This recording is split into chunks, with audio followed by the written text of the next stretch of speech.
That's all Jacob said, finishing his report to Edward, the shift supervisor and the head of the ambulance service.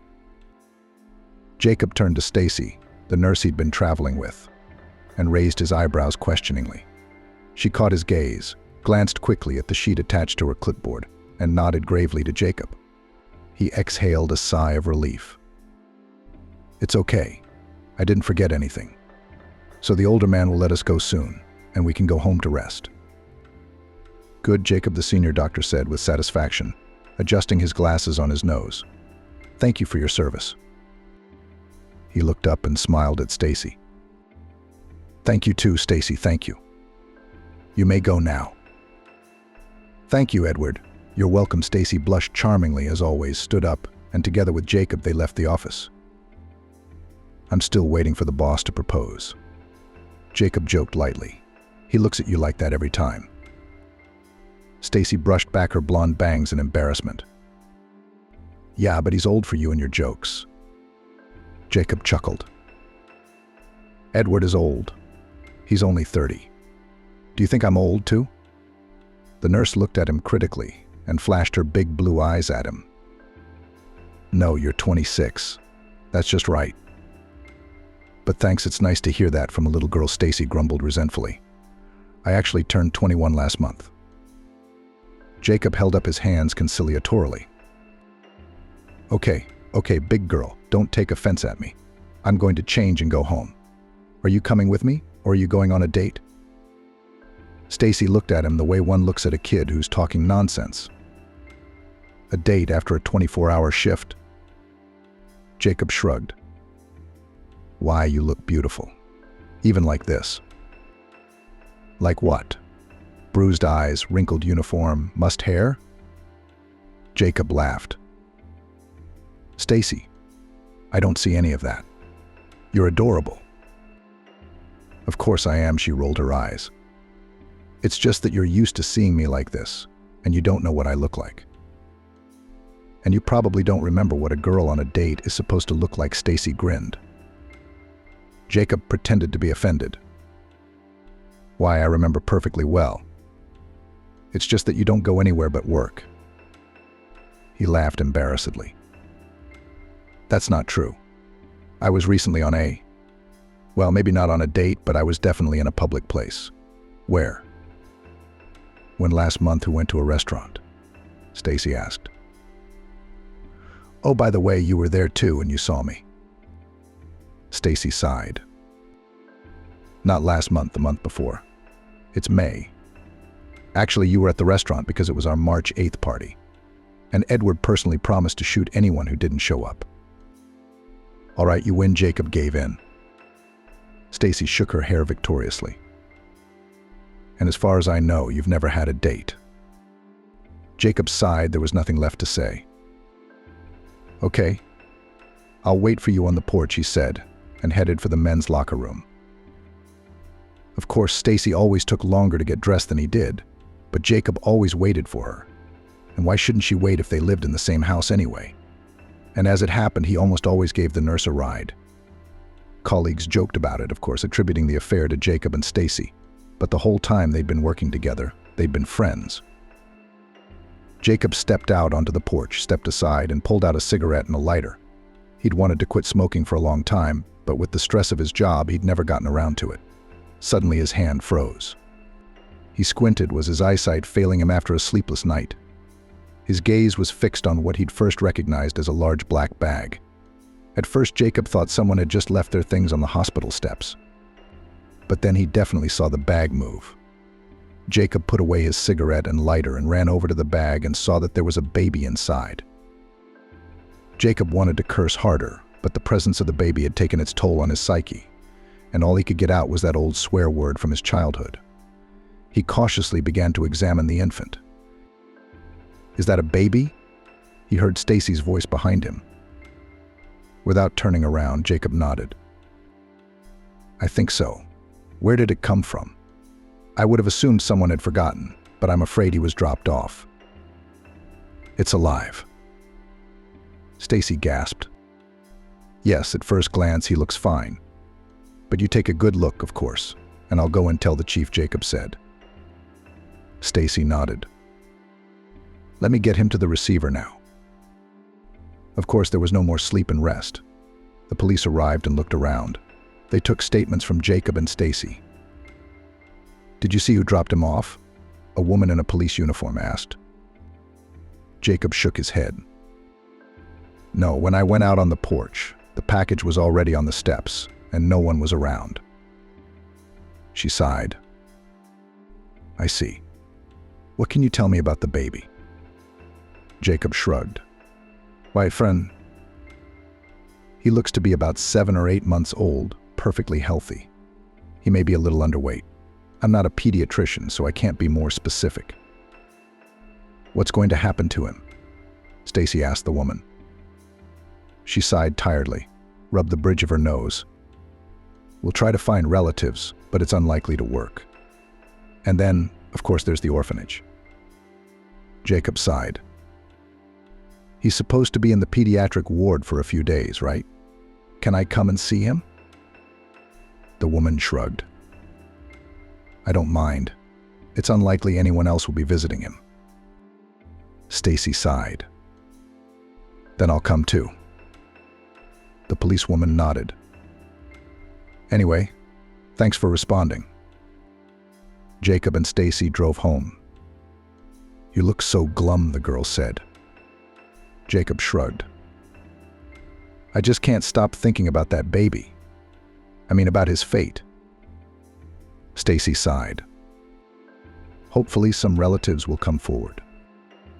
Or he could go to an orphanage, Jacob said thoughtfully. I've been there too. Wow, Stacey marveled.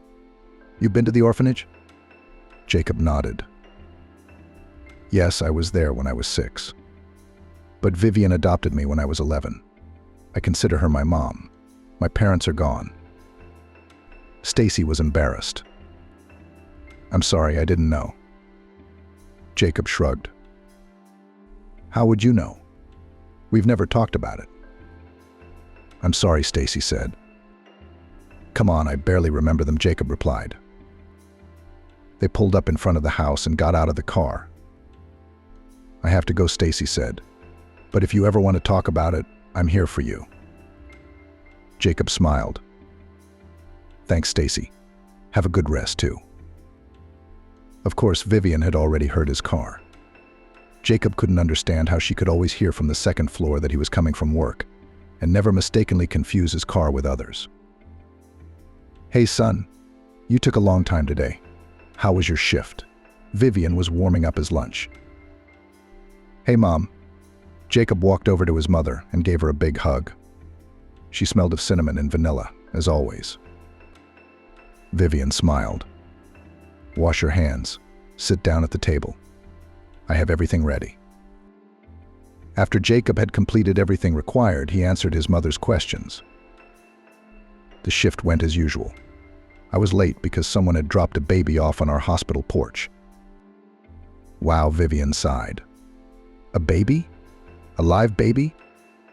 He's probably about 8 months old, and he's fine, but they've left him in pediatrics for a few days, Jacob explained.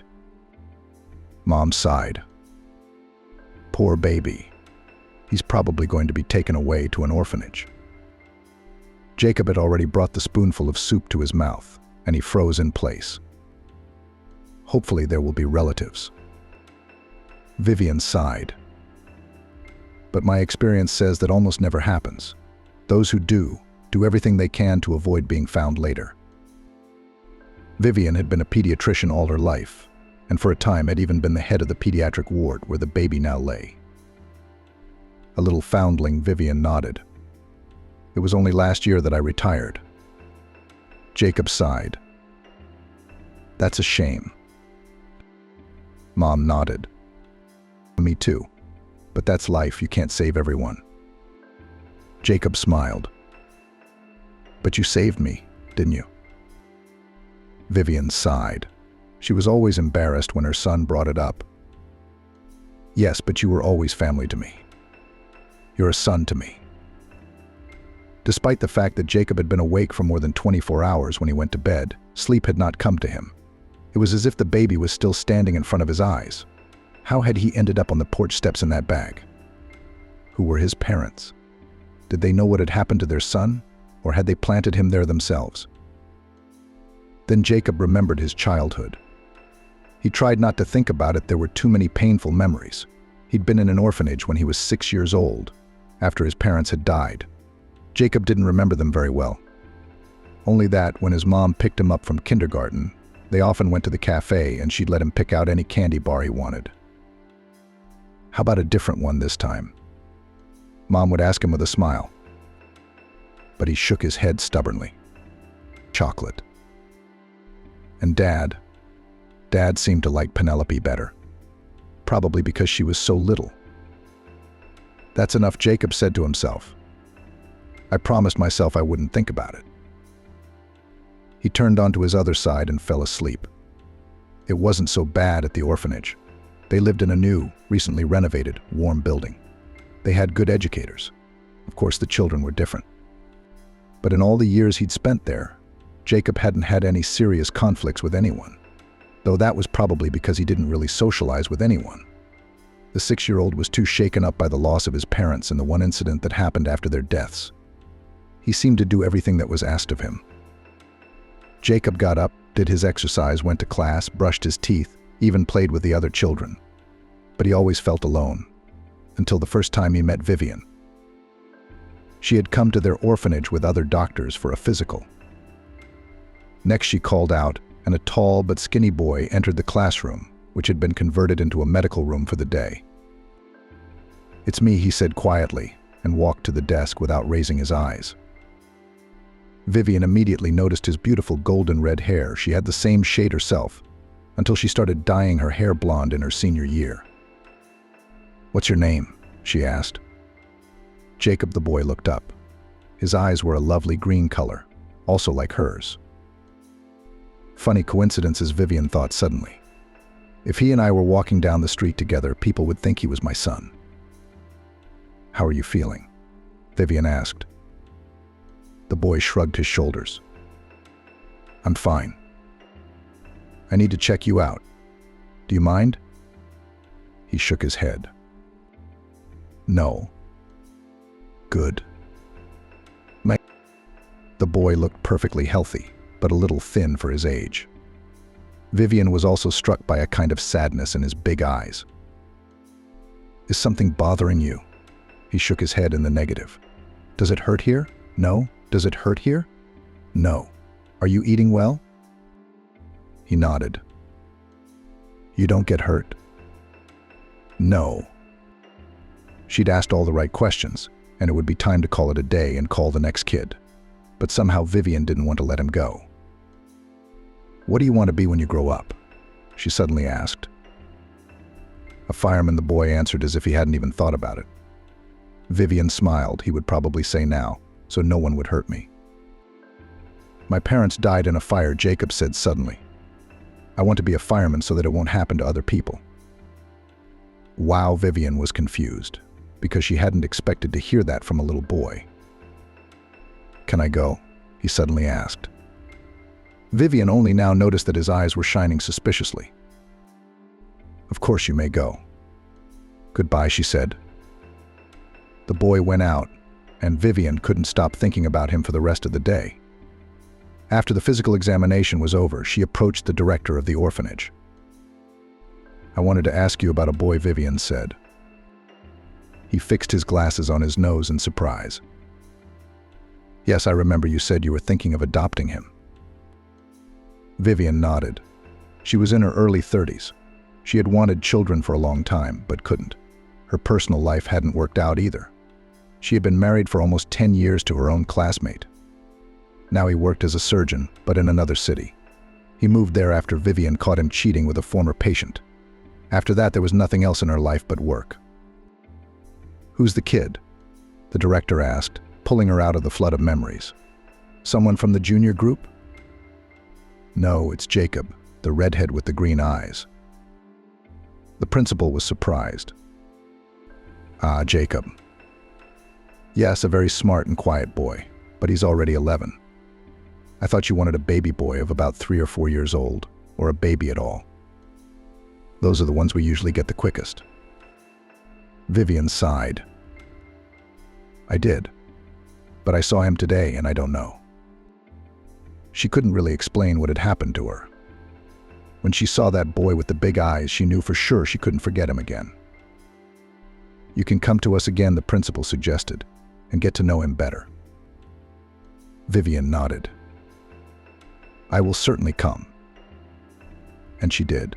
Jacob seemed surprised. They talked, and Vivian was convinced that there was something special about the boy. Would you like to live with me? She asked. The boy raised his big eyes to her. What do you mean? Vivian shrugged her shoulders. Well, for example, if I adopted you. He looked at her carefully. Really? Yes. If you want, of course, I'd have to call you Mom. Vivian smiled. No, only if you want to. The boy sighed seriously. Do you really want to take me? Vivian nodded. Very much I do, for good. Do you agree, Jacob? Then I agree, he answered. Vivian smiled. I'm glad. He started calling her Mom a month later. Vivian still remembers how it happened. They were just sitting around having dinner, and at one point Jacob said, Mom, pass me the salt, please. Vivian froze for just a second. Of course, neither Jacob nor she had focused on the event in any way. But after that, the boy called her only Mom, and Vivian started calling him son. When Jacob turned 14, he declared, I don't want to be a fireman anymore. Vivian was surprised. Why? The boy sighed. I liked your job. Now I want to be a doctor. They save lives there too, don't they? She smiled. Of course, I'm glad to hear that. But know that you still have time to make a final decision. He frowned. Mom, I've made up my mind. I want to be an emergency room doctor. Wow, is that serious? The son nodded. I understand, Mom. I'll study a lot. She smiled, put her arm around his shoulders. Good, just know that I'll be proud of you either way. And you can always change your mind. I won't change my mind, Mom. And so it turned out. From that day on, Jacob started studying hard in chemistry and biology. He was already doing well in Russian. After the 11th grade, he passed his exams on his own and entered the medical university on a budget. Vivian was terribly proud of him. And when she saw her son's name on the admission list, she even cried. If you need help, you can always come to me, said Vivian. Sure, Mom, Jacob answered. His son was doing well in his studies and insisted on starting work in his second year. Vivian told him that his studies were the most important thing. Jacob promised his mother that he would keep up with everything. At first, he worked as an orderly in the intensive care unit.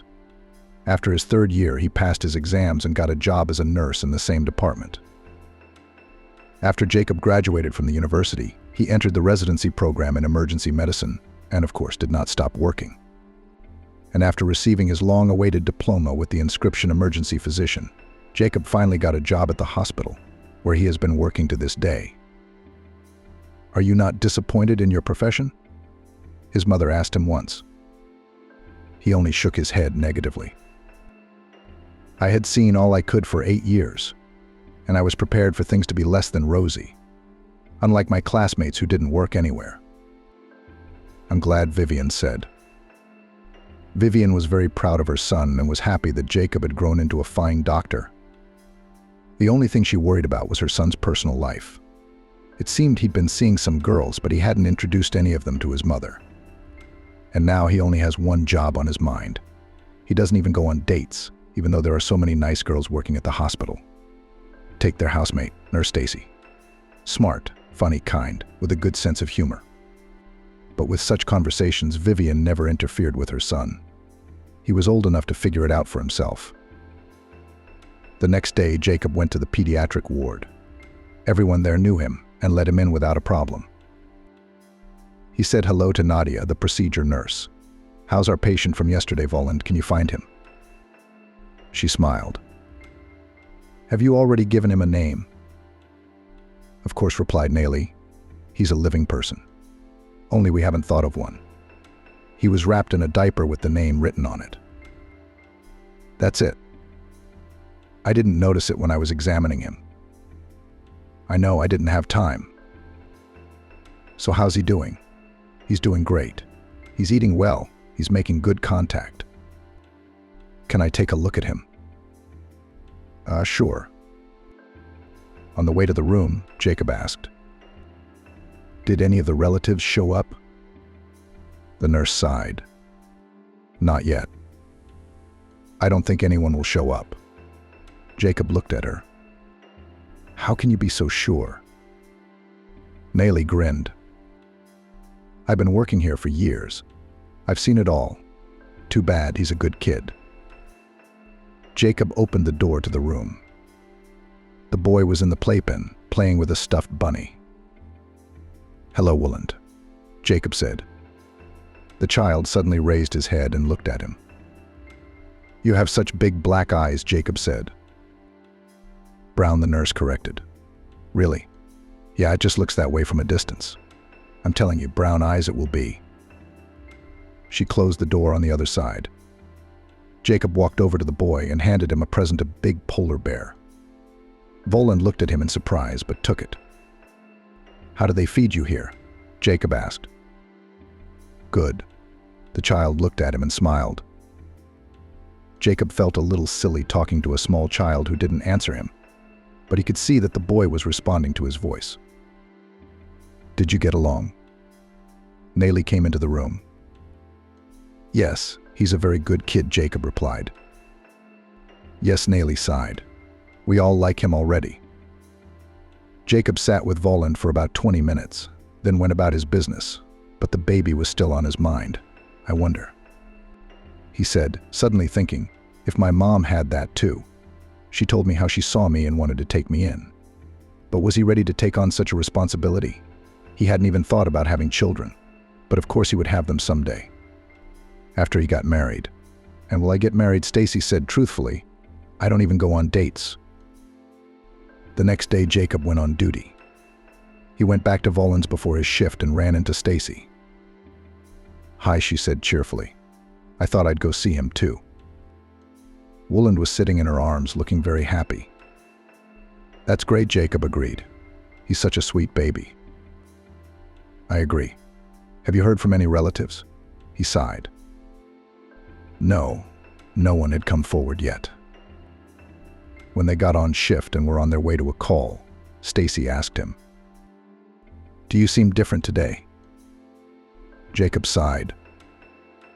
"I keep thinking about that boy." She nodded. "Ega, are you afraid he's going to be taken away to an orphanage?" Stacey sighed. "I feel sorry for him too, but unfortunately that's life." Jacob frowned. "And that's life," he repeated thoughtfully. A couple days later, he got a call from the woman from the police who had interviewed him the first time. "I need to go over some details," she said in a businesslike tone. "Can you come down to the station?" "Sure," Jacob answered. There he answered a few questions again. "Unfortunately, the case is closed," the woman said. "Unfortunately?" Jacob was surprised. "Yes, no relatives were found." "Really?" "Mom." "Yes, the hospital also said there was no need to keep him in the ward any longer." Jacob looked at her. "That means he will be taken to an orphanage." He made the decision at the same moment. Of course, the first thing he did was call his mother. "I thought you would," Vivian said calmly. Jacob grinned. "You always know me better than I know myself." He felt his mother smile even over the phone. "Parents, they are like you." "You don't mind?" "No. How could I mind?" Of course, Jacob was afraid the adoption would be difficult, but it went well. The fact that he was a doctor, had his own place to live, a car, a regular income. Vivian, who was already retired, confirmed that she would be able to sit with the child while her son was at work. And after a while, Jacob officially became the father of Roland Jacob, He even took a week off work just to get used to having a baby. On the first day, Stacey came to see him. Hi, she held up her hands holding grocery bags and toys. Are you crazy? Jacob grumbled unhappily. He held Roland in his arms. My mom had gone to hang out with her girlfriends that day. I'm not crazy, Stacey said indignantly. That's how I go to my girlfriends when they're in labor. Jacob glared. Oh yeah? I'm your girlfriend? The nurse shrugged. Well, you're my boss at work, but here you're my friend. Roland tugged on Jacob's ear, drawing his attention. He turned to the child and Roland pointed his finger at Stacey. This is Stacey. She came to visit, Jacob explained. Stacey rolled her eyes. All right, just Stacey. That's better. Yeah, that's better. Come on, and Jacob sat Roland down in the playpen in the kitchen, then came back and helped Stacey with the packages. I'm on vacation too, she announced cheerfully. Oh, really? I knew you couldn't do it without me, Jacob joked. Stacey flared up. There just aren't any available doctors to replace me right now. And Oleg Ivanovich himself asked me to rest. Jacob gave Roland a toy. That's how it is. And you didn't ask him to go on vacation with me. He had no sooner turned away than he received a sensitive punch in the shoulder. Very funny, Stacey frowned. Funny. What's the punch for? Jacob laughed. Because you don't understand words, Stacey sighed, setting the table. Sorry, I won't make any more jokes about us. Of course you will. You know me well. Roland let out a chuckle. Stacey smiled at him. You're a funny guy, Roland. I grew up in an orphanage. The girl began her story. Yeah, lucky. Good people. Yes, a very nice woman. That's why you grew up to be such a kind person, the girl said. Jacob smiled willy-nilly. Maybe that's just the way things worked out. I wasn't so lucky. No one took me in. It was hard in the orphanage, because I was a quiet girl. And it's always hard for them. Things changed when I became a teenager, she continued. Jacob smiled. Became a bully? She shook her head. No. I mean, not right away, but I was noticed by the girl who was our leader. I don't know. But she liked me for something. We became best friends. I was happy to have such a bully person next to me. The girl nodded. And I became almost the same. It was fun back then. She and I would sneak out of class, smoking behind the school. She often fought with other girls, and sometimes even with boys. Did you? Very rarely, Jacob answered with a smile. It was hard to imagine a girl that small fighting with anyone. She protected me, so no one would dare attack me, she explained. I'm sorry, I suddenly realized I forgot to ask. Jacob interrupted her. What's your name? She looked up at him with her big brown eyes. Penelope. Jacob flinched.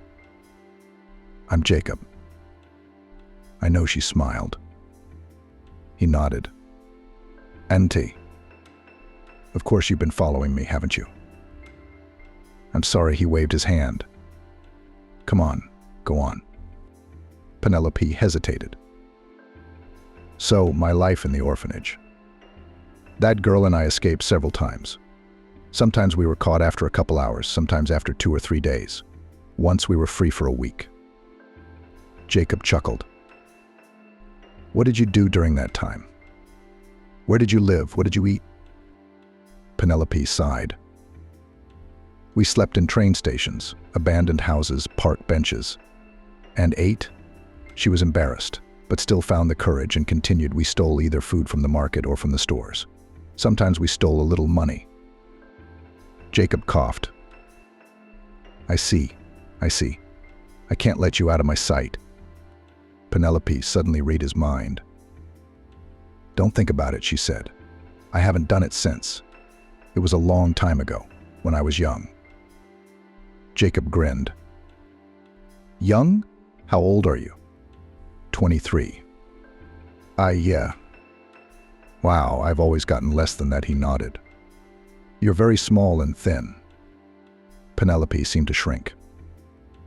Not cold? Should I bring a blanket? Jacob asked. She shook her head quickly. No, I'm fine, thanks. Jacob sighed. So you say your violent past is still there, back in your youth? She smiled sadly. It did. When I was 18, I left the orphanage and enrolled in a technical school to become a seamstress. They gave me a dormitory, so I moved there. And what about your friend? Penelope raised her sad eyes at him. As far as I know, she hasn't given up her business. I think she's in jail right now. Jacob whistled. That's how you got off the wrong track, just in time. Penelope nodded. I can't say I was much smarter than she was. I studied, but just enough to keep me from dropping out of tech school and losing my room. I didn't think about my future at all. Jacob smiled. But no one at that age does. She shook her head.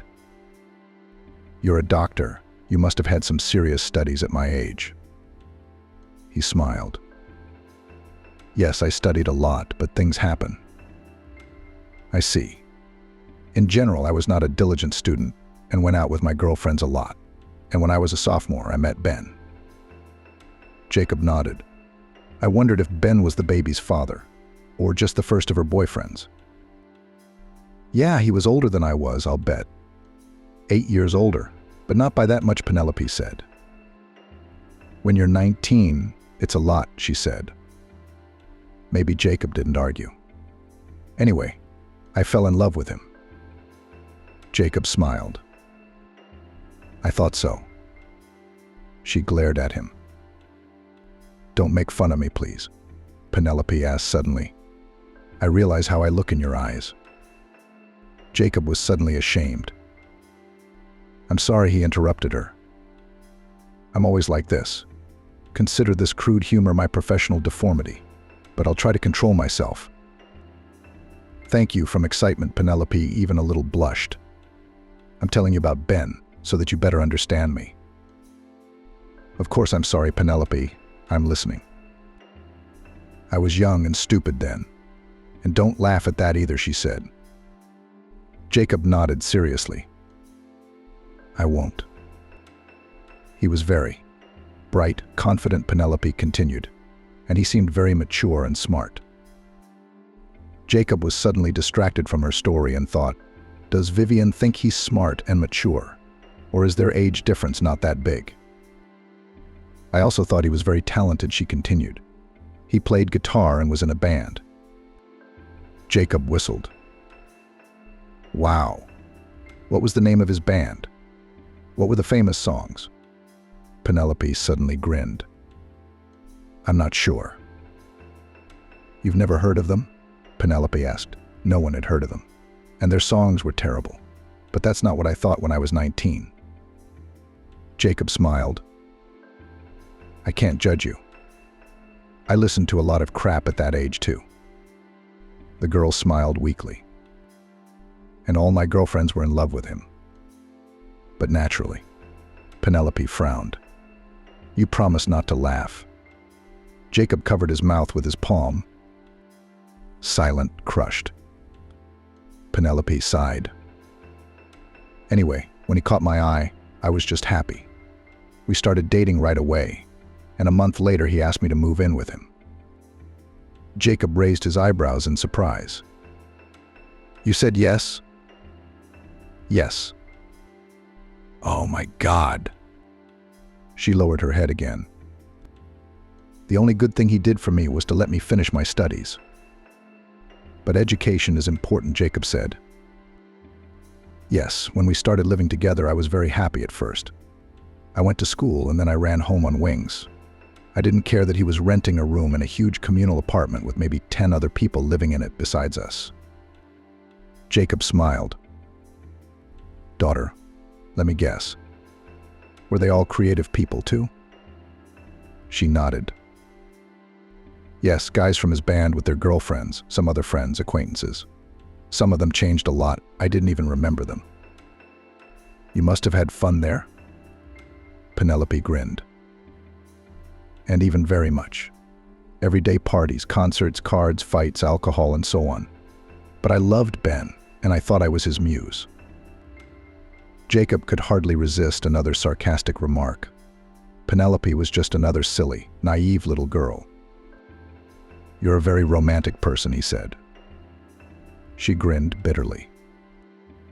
Then I got my degree, got a job in a garment shop.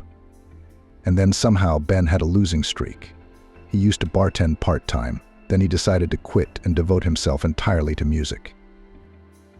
And I wouldn't be wrong to say that it didn't work out, Jacob said cautiously.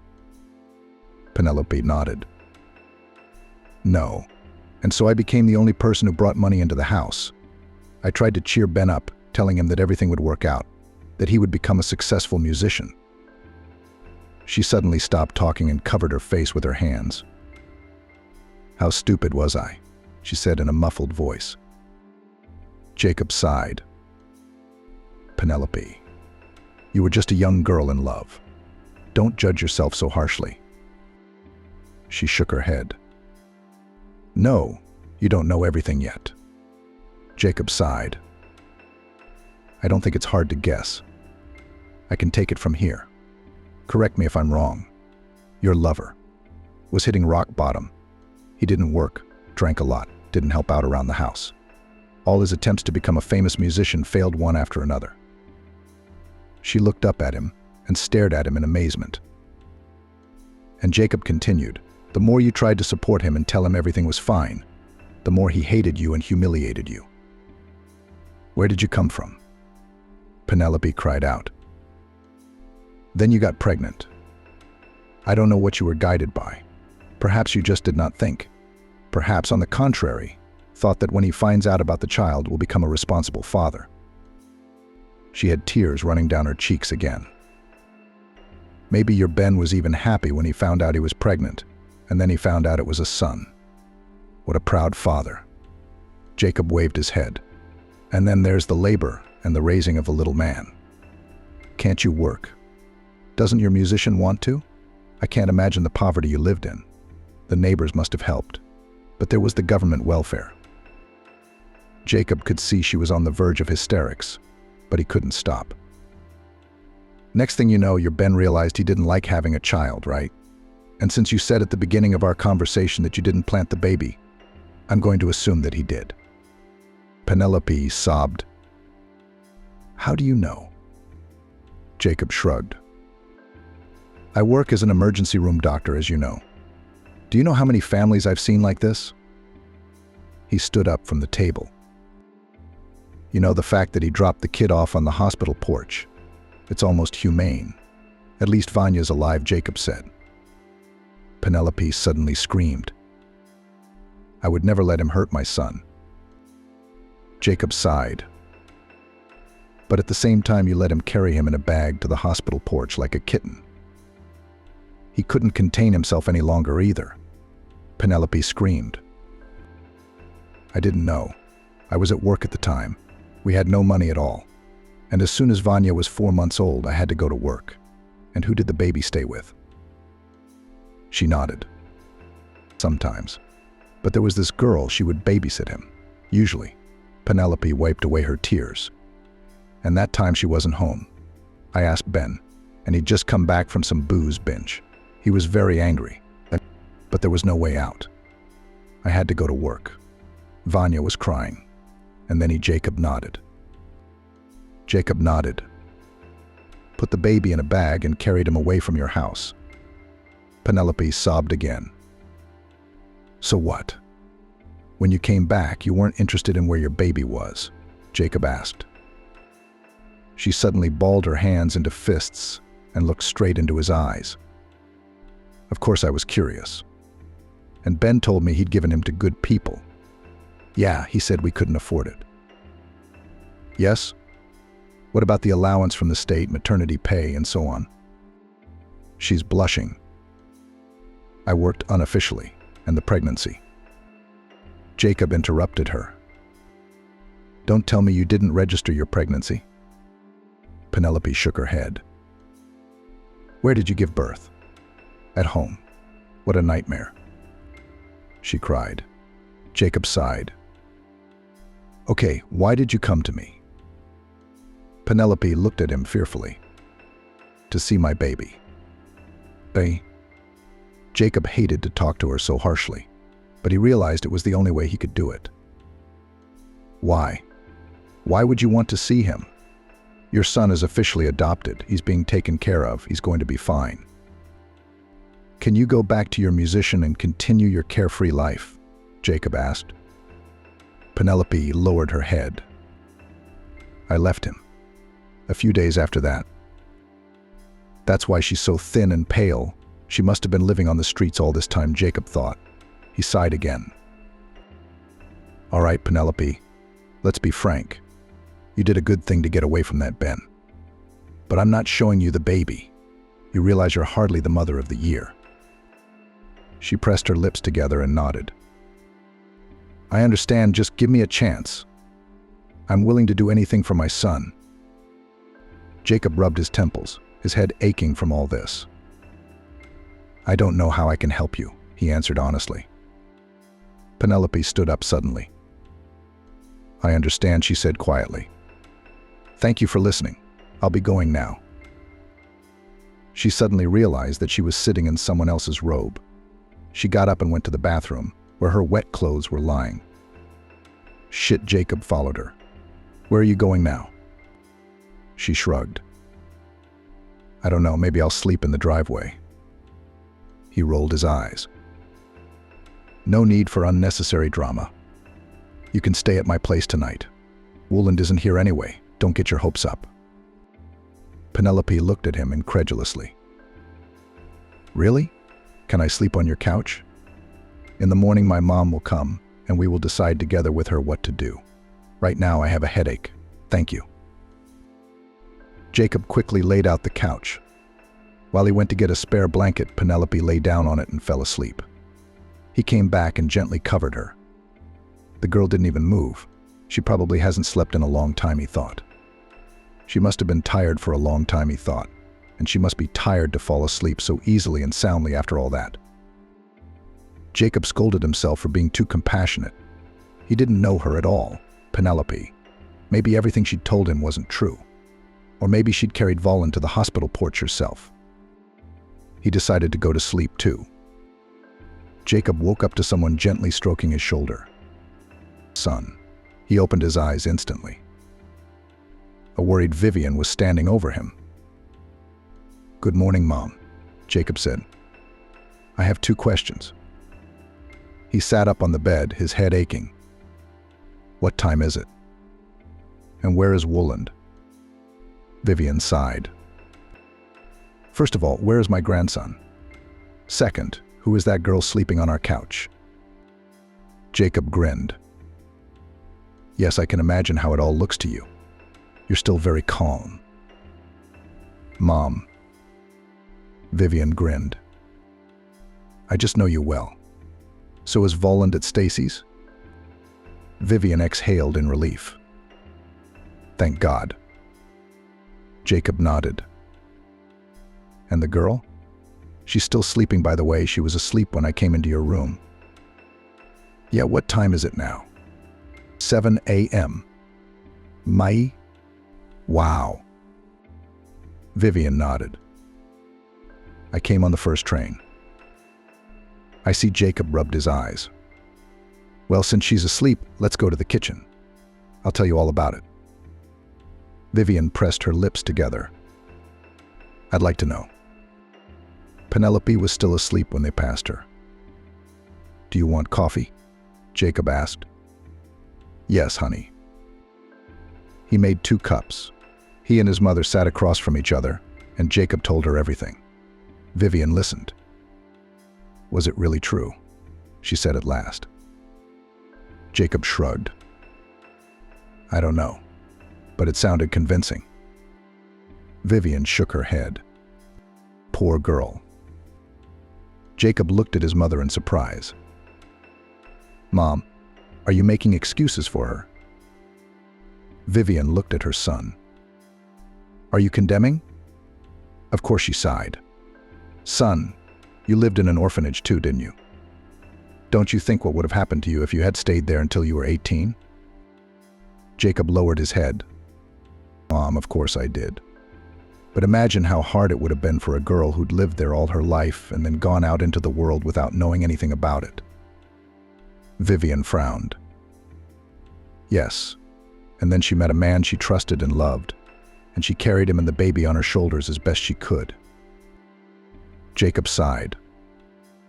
She was not blind, and she knew who he was, but she left her child with him anyway. She had no choice, Vivian replied. Do you have any idea how hard it was for her to come to you and tell you all that? Jacob frowned. Mom, would you make excuses for anyone? Vivian shrugged. I'm just trying to look at the situation through another person's eyes. Shouldn't you always do that? She nodded seriously. I think I'll go get my grandson. It's not good to burden Stacey like this. Jacob sighed. Come on, I'll go myself. Stacey was already up, but Roland was still asleep. He got up and went to the door. Stacey was standing in the hallway. What's up? She asked. Are you going to tell me what happened? Jacob sighed. It's complicated. Stacey nodded. Okay, I get it. Are you going to wake Roland yourself, or shall I? She turned abruptly and walked toward the room without waiting for an answer. I don't get it, Jacob muttered and followed her. Roland, baby, wake up, Stacey called out. The boy stretched, opened his eyes, looked sleepily at Stacey, and smiled. Daddy's here for you, she said. Roland turned his head, saw Jacob, and smiled broadly. Hi, Daddy. Hi, my good man. Jacob gently took the baby in his arms. Stacey squinted her eyes at him. What? Why are you so grumpy? She rolled her eyes. Don't you have a clue? Jacob sighed. Because I didn't tell you what happened. Stacey nodded. Exactly. Even though I promised you I would. She waved her hand. Not anymore. I've got it all figured out.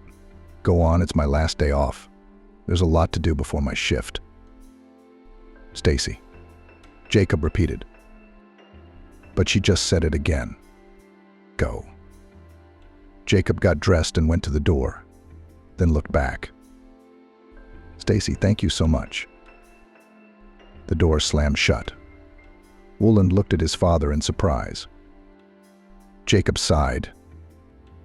Women. When? He decided he would talk to Stacey later. There were bigger problems right now. His mom must have woken Penelope by now. Jacob scooped Roland up tighter. Oh, you were quick. Vivian cheered. Yeah, Jacob replied, handing Roland into his mother's arms. What is it? Before Vivian could answer, Penelope was already out in the hallway. She was wearing the same clothes as yesterday, but washed and dried. Son, she exclaimed softly, and then looked fearfully at Jacob. Jacob said quietly, Didn't you scare him? Roland didn't look frightened, but rather surprised. Good, Vivian sighed. Now stop standing there. The child hasn't had breakfast yet. She squeezed between Penelope and Jacob and walked into the kitchen, holding Roland firmly in her arms.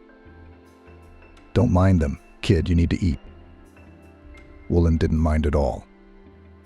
You, too, Vivian said to Jacob and Penelope. They all obediently sat down at the table. Right? Don't scare the child, Vivian commanded, and don't look at each other like wolves. Jacob sighed but said nothing. Penelope sat silently looking at her son. He's grown so much, she said softly. Jacob saw a tear roll down her cheek. No, but don't feel sorry for her. Vivian had already poured coffee, set out plates of porridge, and a large salad plate. When did you have time to do all this? Jacob wondered. Penelope helped me. He glanced at her, but she kept her head down as usual. She always looked so guilty. Did she? Yes. After a few minutes, Jacob said, "This is delicious. You can cook very well." Penelope shuddered. "Thank you. I can do everything: cooking, cleaning, sewing." Vivian glanced at her son. "I thought we could help Penelope get a job at the hospital as an orderly, for example." Jacob sighed. "Mom, you're as usual." Penelope shuddered. "I realize you hate me. I would probably behave the same way if I were you. But I'm asking you to give me a chance, just one. Please." Jacob sighed. "Okay. But that doesn't mean I'm going to give you Roland so easily." Penelope nodded. "I understand." Penelope got a job as a nurse at the hospital, in the same pediatric ward where Vivian had once worked and where Roland had recently been. "She is very well liked," Vivian told her son a week later. "They say Penelope is a very diligent and neat girl." Jacob replied. "Good for her," Jacob said. Vivian sighed. "Are you still prejudiced against her?" Jacob looked at her angrily. "Mom, do you know how many mothers I've seen like that?" Vivian also frowned. "You think I haven't seen one in my nearly 40 years as a pediatrician? That's exactly why I don't understand why you're judging her so much. Because there are very few who want to get better and actually try to do something about it." Vivian sighed. Jacob chuckled. "Yes, and Penelope is one of those, isn't she?" Vivian nodded. "Of course, time will tell, but right now she's trying hard, and I want you to go easy on her." Penelope moved into the dormitory where the hospital staff had rooms, and in her spare time she would come to their house to be with Roland. Jacob insisted that it only happened when he was at home, but he suspected that Vivian and Penelope were breaking that rule. But other than that, Jacob had other thoughts occupying his head. Stacey hadn't spoken to him in a week. Sure, they'd talked on their shifts, but only about work-related topics. As he'd learned later, she'd even asked Edward if she could be put on a team with another doctor. The supervisor had been surprised, talked to her alone in his office, and left her with Jacob. What happened to her? Jacob was perplexed. She was the one who wanted to talk to me, and now she's not talking. He tried to talk to her several times, but Stacey remained stubbornly silent. "I don't understand these women," Jacob said to his mother. "I understand a lot of things," Vivian said, surprised. "Well, don't go on about how you don't date much, especially now that you're a single father." Vivian hummed, but didn't give in to her son's attempt to distract her. "Let Stacey cool down a bit. It's been a week already, which means more time is needed." Jacob sighed. "Fine, let her take all the offense she wants." "I didn't do anything to hurt her," Jacob muttered. Vivian snorted. "That's from your point of view. You don't know how Stacey sees the situation." Jacob rolled his eyes. "Here we go again." "Don't take offense at her. Stacey's a very good girl," Vivian laughed. "Yeah, I think so, too," Jacob agreed. Not sure what had happened to her lately, Vivian stroked his shoulder. "There must be some reason. But I can see the way you two are attracted to each other, so I'm just waiting for things to work out. But I'm not saying anything, so you're on your own."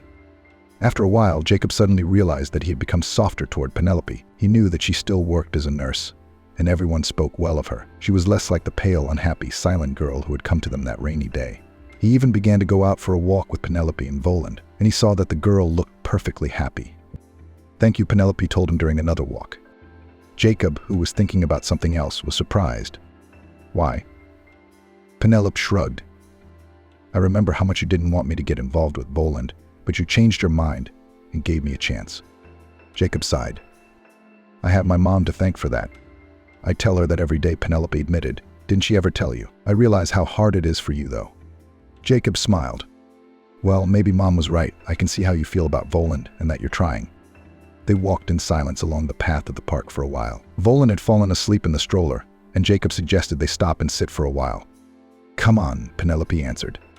She hesitated a little. "You look like you want to ask something," Jacob said. Penelope sighed. "Yes, but maybe it's too personal, and you don't want to answer." "I'll understand if that turns out to be the case," Penelope said. Jacob shrugged. "Come on, whatever, just ask." Penelope sighed again, raised her big brown eyes to him, and asked, "Do you remember how you got to the orphanage?" He sighed. "I was 6 years old at the time, but I remember some things." Penelope gently touched his hand. "Will you tell me?" Yes, he strolled nervously down the walkway, glanced at the baby sleeping sweetly in the stroller and continued, I don't remember my family very well. My daddy is the worst for some reason, probably because he was always at work. My mom I remember a little better. He looked at Penelope. I'm strange to say this, but when I first saw you, I suddenly thought that you look a lot like her. Penelope blinked in surprise. And like your mom. He nodded and turned away. I guess it's the color of her eyes and hair, he muttered. But the features are a little similar, too. Jacob sighed. I got a little distracted. I'm sorry. Penelope shook her head. It's okay. It was just unexpected to hear that. I understand, Jacob said quietly, but I also remember the day it happened. Penelope nodded. True. If it's hard for you, you don't have to tell me. Jacob sighed. No, I'd rather tell you now that I've started. I've only told it once in my whole life, when I was 12, to Vivian's mom. With some deftness, he corrected himself. She'll always be a mom to me. I see Penelope nodded. So, that night, my sister and I were out on the playground outside the house, Jacob began. Penelope asked in surprise. With your sister? But you have a sister. Yes, but I don't know if she's alive or where she is, Jacob interrupted her. She was 2 years older than me. Penelope nodded and thought for a moment. I'm sorry I interrupted. That's all right. Especially since my sister's name was Penelope, too, Jacob said. Wow, what a coincidence, Penelope exclaimed. Jacob smiled. That was very funny. Do you remember her? He shrugged. Very vaguely. She was just a baby, Jacob continued. All I remember is that she and I were outside. It was evening, but it was summer outside, like it is now. I guess that's why my parents let us stay out late. Did you live in a private house? Penelope asked. Jacob nodded. Yes. I guess we had our own playground, with swings and a sandbox and everything. Penelope looked at him a little surprised. Well, yes, I guess Daddy must have done all that for you. Sis was playing in the sandbox and I was right there, swinging on the swings, Jacob said. Roland stirred in the stroller, and Jacob and Penelope rushed over to him at the same time. He's asleep, Penelope said. Uh-huh. Probably dreaming, Jacob nodded. Penelope smiled and asked, Go on. Jacob nodded. Anyway, my sister and I were outside. Then I smelled smoke. I didn't even realize where it was coming from right away. I guess I figured someone was just heating the stove or the sauna or grilling a kebab. He sat down on the bench and looked off into the distance. And then there was fire. It burst out of the open window of our house, and in a few seconds there was a lot more of it. As I remember now, everything caught fire very quickly. What on earth did you do? Penelope asked. Jacob shrugged. Somehow I guessed I should grab my sister and take her away. I think she and I went outside the gate, and I called out to some of the neighbors, or they saw the fire themselves. I don't remember. Penelope gasped. And your parents? He nodded. Yes, they died in the fire. And what was the cause? I don't know. Probably the wiring, Jacob answered. What happened to you? I think they took us first to the police, and then to an orphanage, he said. Then we were separated. Jacob sighed. Penelope asked pitifully. Why? Because I was small, he explained. Penelope laughed. No, that's not what I mean. Why were you separated from your sister? Jacob shrugged. I don't know exactly.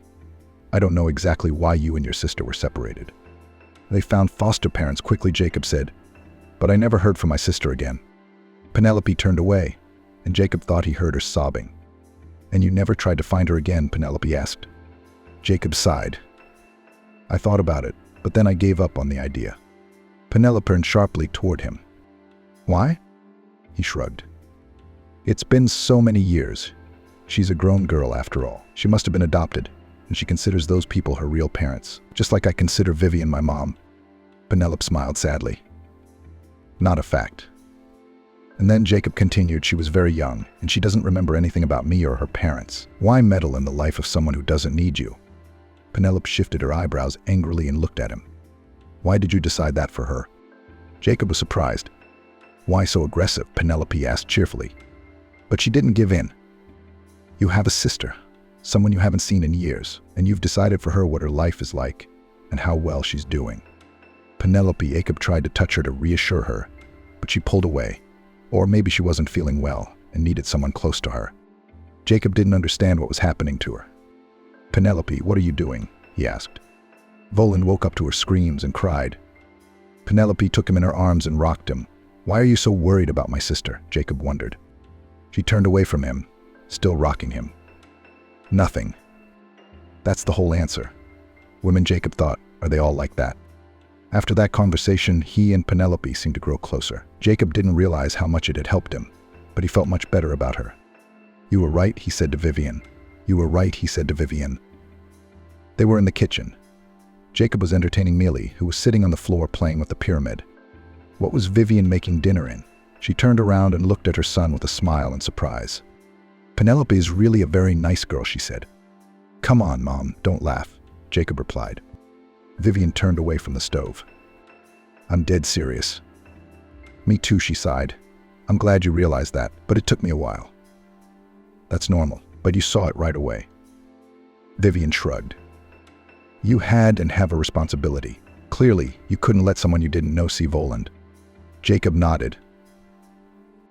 "You know, Penelope even judged me for something." Vivian raised her eyebrows in surprise. "Penelope, you what for?" Jacob sighed. "For not looking for my sister." "So that's it." She was silent for a moment, stirring her soup. "What about you, Mom? What do you think?" Vivian shrugged her shoulders. "I guess I wish you had a sibling, too. I have you." "Yeah, I realize that." But still, Jacob sighed. "Okay, I'll think about it." A few days later, Jacob and Penelope went out with Roland again. "You haven't been here all week," Jacob remarked. Penelope looked away. "I had urgent business to attend to." They walked along the familiar paths of the park. "You're quiet and thoughtful today," he said. Penelope smiled. "I've just had a lot on my mind lately." He nodded. "I see. Then I won't bother you again." She shook her head. "No, it's just..." Penelope looked at him and opened her mouth as if she wanted to say something important, but then she lowered her gaze again and was silent. "If you want to say something, say something, but if you're not ready, I won't insist." She sighed. "I'm studying for my exams now. I want to go to college as a part-time student." Jacob didn't expect that. "Wow, that's great," he exclaimed. Penelope shrugged. "It's too early to get excited." Jacob smiled. "You're doing great. Where are you going to go? To what?" "Fashion design," Penelope answered. "So that's great," Jacob exclaimed. "You already know how to sew, don't you?" Penelope nodded. "Thank you. I'm just really worried." He nodded. "I understand. Believe me, when I got into medical school, I was really worried too. And yeah, it was hard the first 3 years, and then I got into it. But I got in and graduated. I prepared a lot, but my doctor mom helped me too." Penelope nodded again. "Maybe one of my parents was a designer or an artist." Jacob smiled. "Probably. Would you like to know about them yourself?" They were just approaching the house. "Yes," Penelope answered. "I was just..." She didn't finish, because Stacey walked past them. "Hi," Jacob said. Stacey looked back and gave him a glare. "Hello," she said. "You still have the nerve to say hello to me, as if nothing had happened." Jacob was stunned. Wait, you're the one ignoring me. You don't want to talk to me for so long. And when I try to talk to you, you get angry. I don't understand what's going on." Stacey gasped. "That's it. So it's my fault. Is that why you've already gotten so close to this girl that you're even going out with the three of you now?" Penelope tried to intervene quietly, but no one heard her. "What are you talking about?" Jacob wondered. "What are you talking about?" Stacey was literally seething with anger. "Do you think I'm stupid? Do you think I didn't understand why you asked me to watch Roland?" Jacob blinked in surprise. "Why did you?" "To have fun with her." Stacey pointed at Penelope, who wanted to say something, but no one was listening. Jacob laughed in relief. "So that's what this is all about. You've got it all wrong." Stacey shook her head, her blonde hair spilling over her shoulders. "Of course. Jacob, there's nothing going on between Penelope and me." She nodded furiously. "Yes, of course there is. That's why you spend so much time together." Jacob took a deep breath. "Yes, we have a reason for that. Penelope is Roland's biological mother." Stacey froze for a moment. "That's it," she said more calmly. Jacob rejoiced. "Yes, it is." But Stacey interrupted him. "And that's why it's convenient that you adopted Roland. Now it's much more convenient for you to get together." "Stacey, stop it. We're not dating, Penelope suddenly shouted, interrupting them both, and we couldn't be, because I'm his sister. What? Jacob asked in amazement. What? Stacey repeated after him. Penelope exhaled. I guess we all need to talk. Why don't we go into the apartment? Roland needs to be put down. Jacob, who was still awake, nodded. Yes, he turned to Stacey. I hope you're coming with us. The girl was completely out of it. Yes, I am. Jacob and Stacey were sitting in the kitchen. They were both too shocked to say anything. Penelope was off in her room, studying with Voldemort. Finally, Stacey spoke first. You really didn't have anything with her? Jacob nodded. I did. Stacey exhaled. And I'm sorry. Why didn't you tell me it was your sister right away? Jacob grinned. I just found out about it myself. Did you? Yeah. Stacey nodded. I see. And the fact that she's Voland's mom, why didn't you tell me? He smiled. It's not like you were talking to me. Stacey smiled as well. Right? Have you been jealous of me this whole time? She pouted her lips angrily and looked out the window. You bet I was. I have nothing else to do. Luckily, Penelope came in at that moment. Roland fell asleep, she said. Jacob nodded. Now we can talk. How long have you known about this, and where did it come from? Penelope smiled. I thought of it when you told me about the day your parents died. Jacob nodded. Right? Yes, when you said I looked like your mother, when it turned out that your lost sister and I were the same age and had the same name. Stacey, who had been listening silently the whole time, gasped. Wow. Jacob shook his head. Jacob clutched his head with his hands. But it could have been just a coincidence. Penelope smiled. I thought so, too, and that's why I decided to check it out. You were wondering today why I hadn't come to see you for a week. Jacob nodded. Yeah. Penelope shrugged. You could say I've been investigating. Jacob clutched his head with his hands. So tell me. Penelope nodded. And I found out everything who our parents were, how they died, and why you and I were separated. That's good for you, Stacey exclaimed. Penelope smiled shyly. Thank you. What did you find out? Jacob couldn't take it anymore. Tell me. Penelope sighed. Just a moment. She went out into the hallway to get her bag and returned with a picture. Here they are, or rather, here we are. Jacob suddenly felt his hands shaking. This is our family, he said quietly.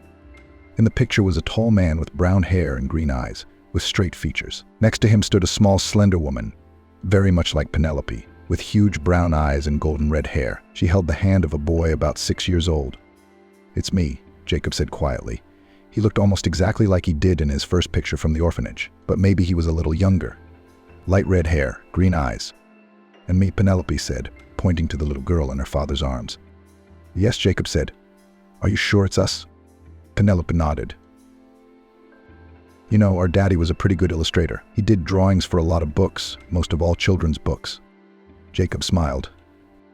Wow. And Mom? Mom was a teacher. But when we were born, she quit her job and took over our education. I can see why I remember her better than Dad. Penelope nodded. The cause of the fire was the wiring, she said. You and I were really outside then, and Mom and Dad were in the farthest room. I think we had a lot of wooden furniture in our house. All sorts of fabrics, curtains, paper, and things like that. Everything caught on fire quickly, and Dad and Mom just didn't have time to. Jacob nodded. He just didn't have the energy to say anything. It's awful, Stacey said. She reached out and squeezed his fingers. He nodded gratefully. Why were we separated? Jacob asked.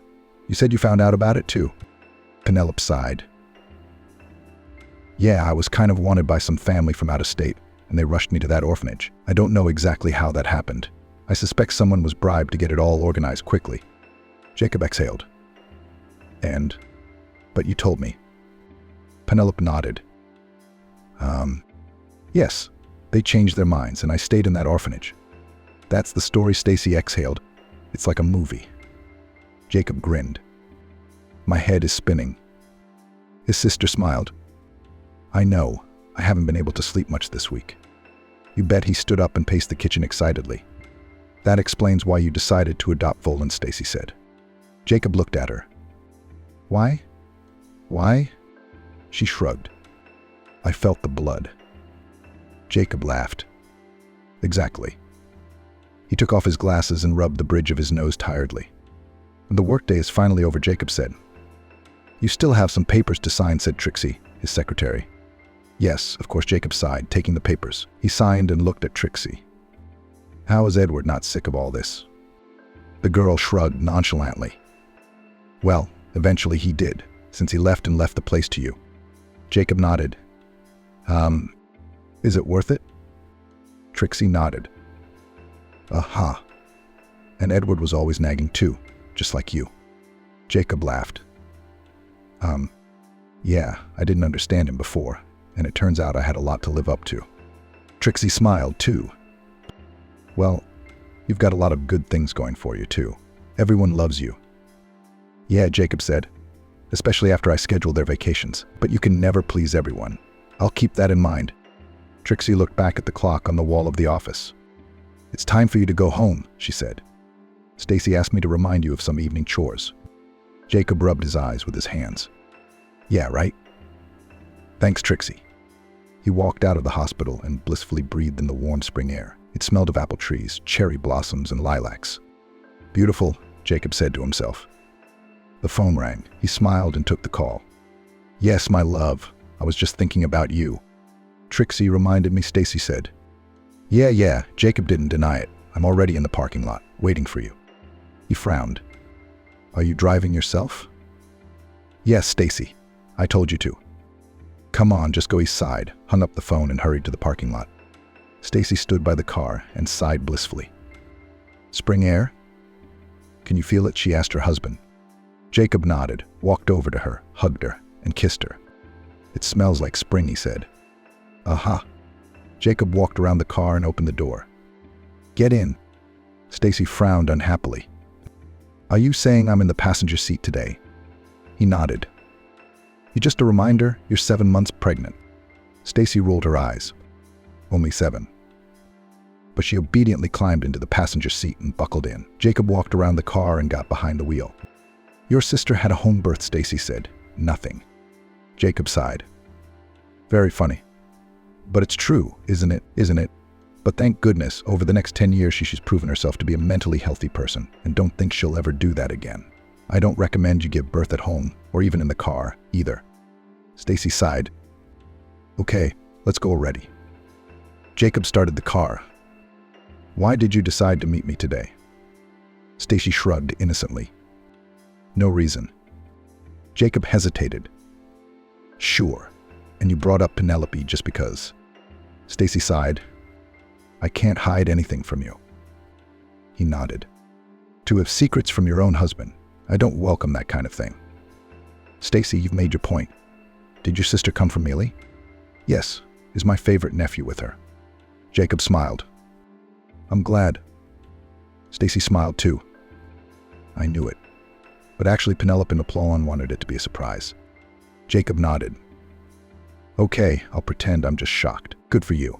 How are things going at work? Jacob shrugged. Well, things are very interesting, of course, but every day I realize more and more why Edward was so crazy. Stacey laughed. Come on, he was very nice, but only with you. She poked him. You shouldn't complain either. Were you his favorite? Jacob hummed. So well, maybe I was. Otherwise he wouldn't have recommended you for the job. Okay, I'm convinced. Stacey slapped his arm. You do that on purpose so I can praise you.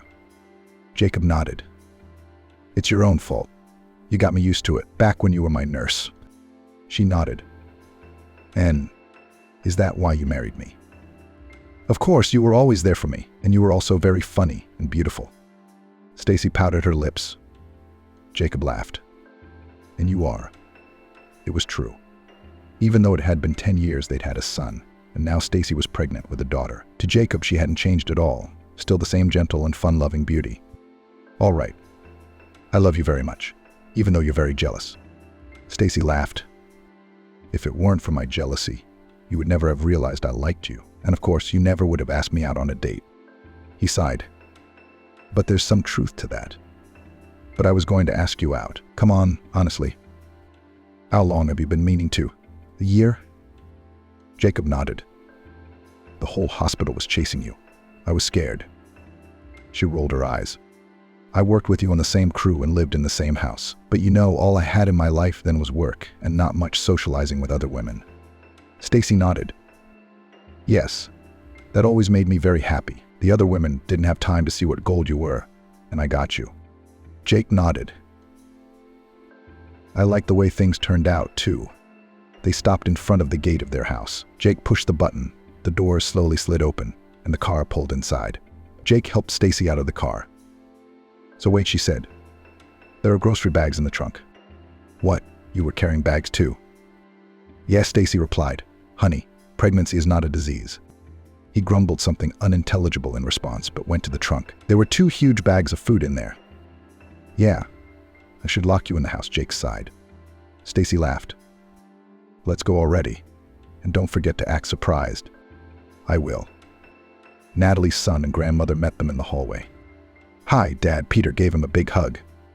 Jake put the bag on the floor, hugged his son, and then grabbed him and tossed him in the air. Hey, kid. How's school going? Peter shrugged his shoulders. How could a first grader be doing? It's a torment. Natalie smiled. Your class teacher said you're doing the best. Yeah, Peter sighed, because you don't help her. Natalie waved her hands. Well, that's why I'm a grandmother. That's for sure. Peter was jumping up and down as if he wanted to tell his father something, but he couldn't help it. We should take the bags to the kitchen, Jake said. And then we'll go into the living room. Why do we have to go in there, son? Peter put his hand over his mouth. And just so you can see. Jake smiled. Okay, sure. His sister and nephew were waiting for him in the living room. Surprised, they shouted in unison. Jake, as he'd promised his wife, pretended to be surprised. My Italians came to see me, kids. The 3 of them hugged each other. Jake turned around. Mom, I take it we're having a nice family dinner tonight. Natalie smiled.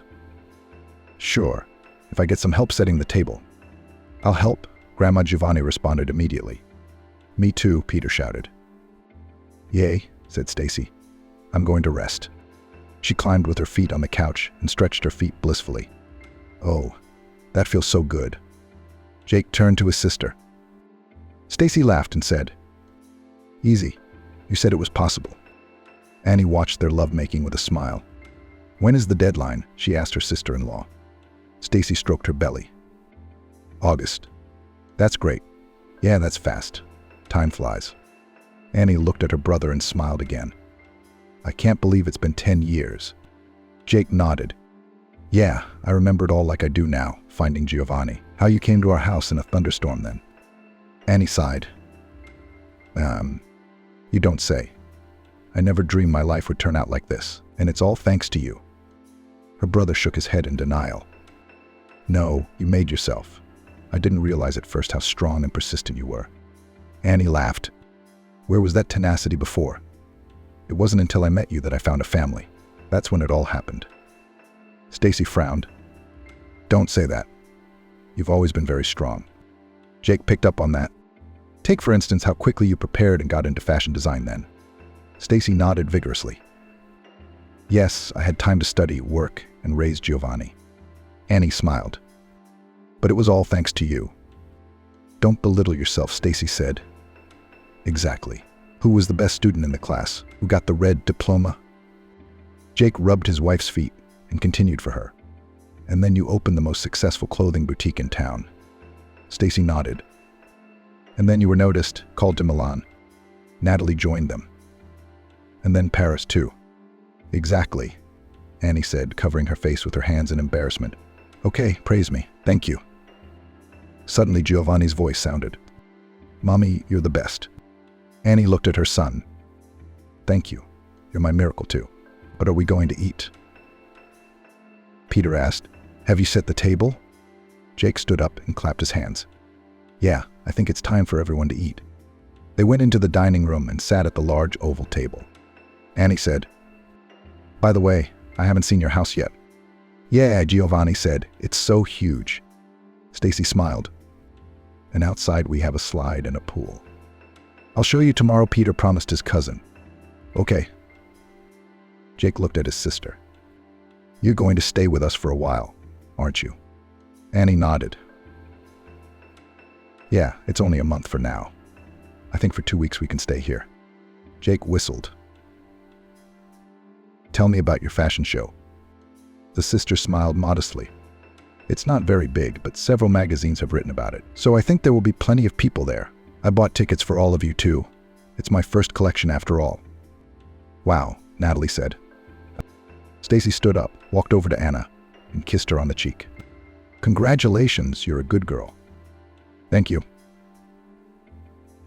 Jake hugged his sister too. We'll be sure to fly over.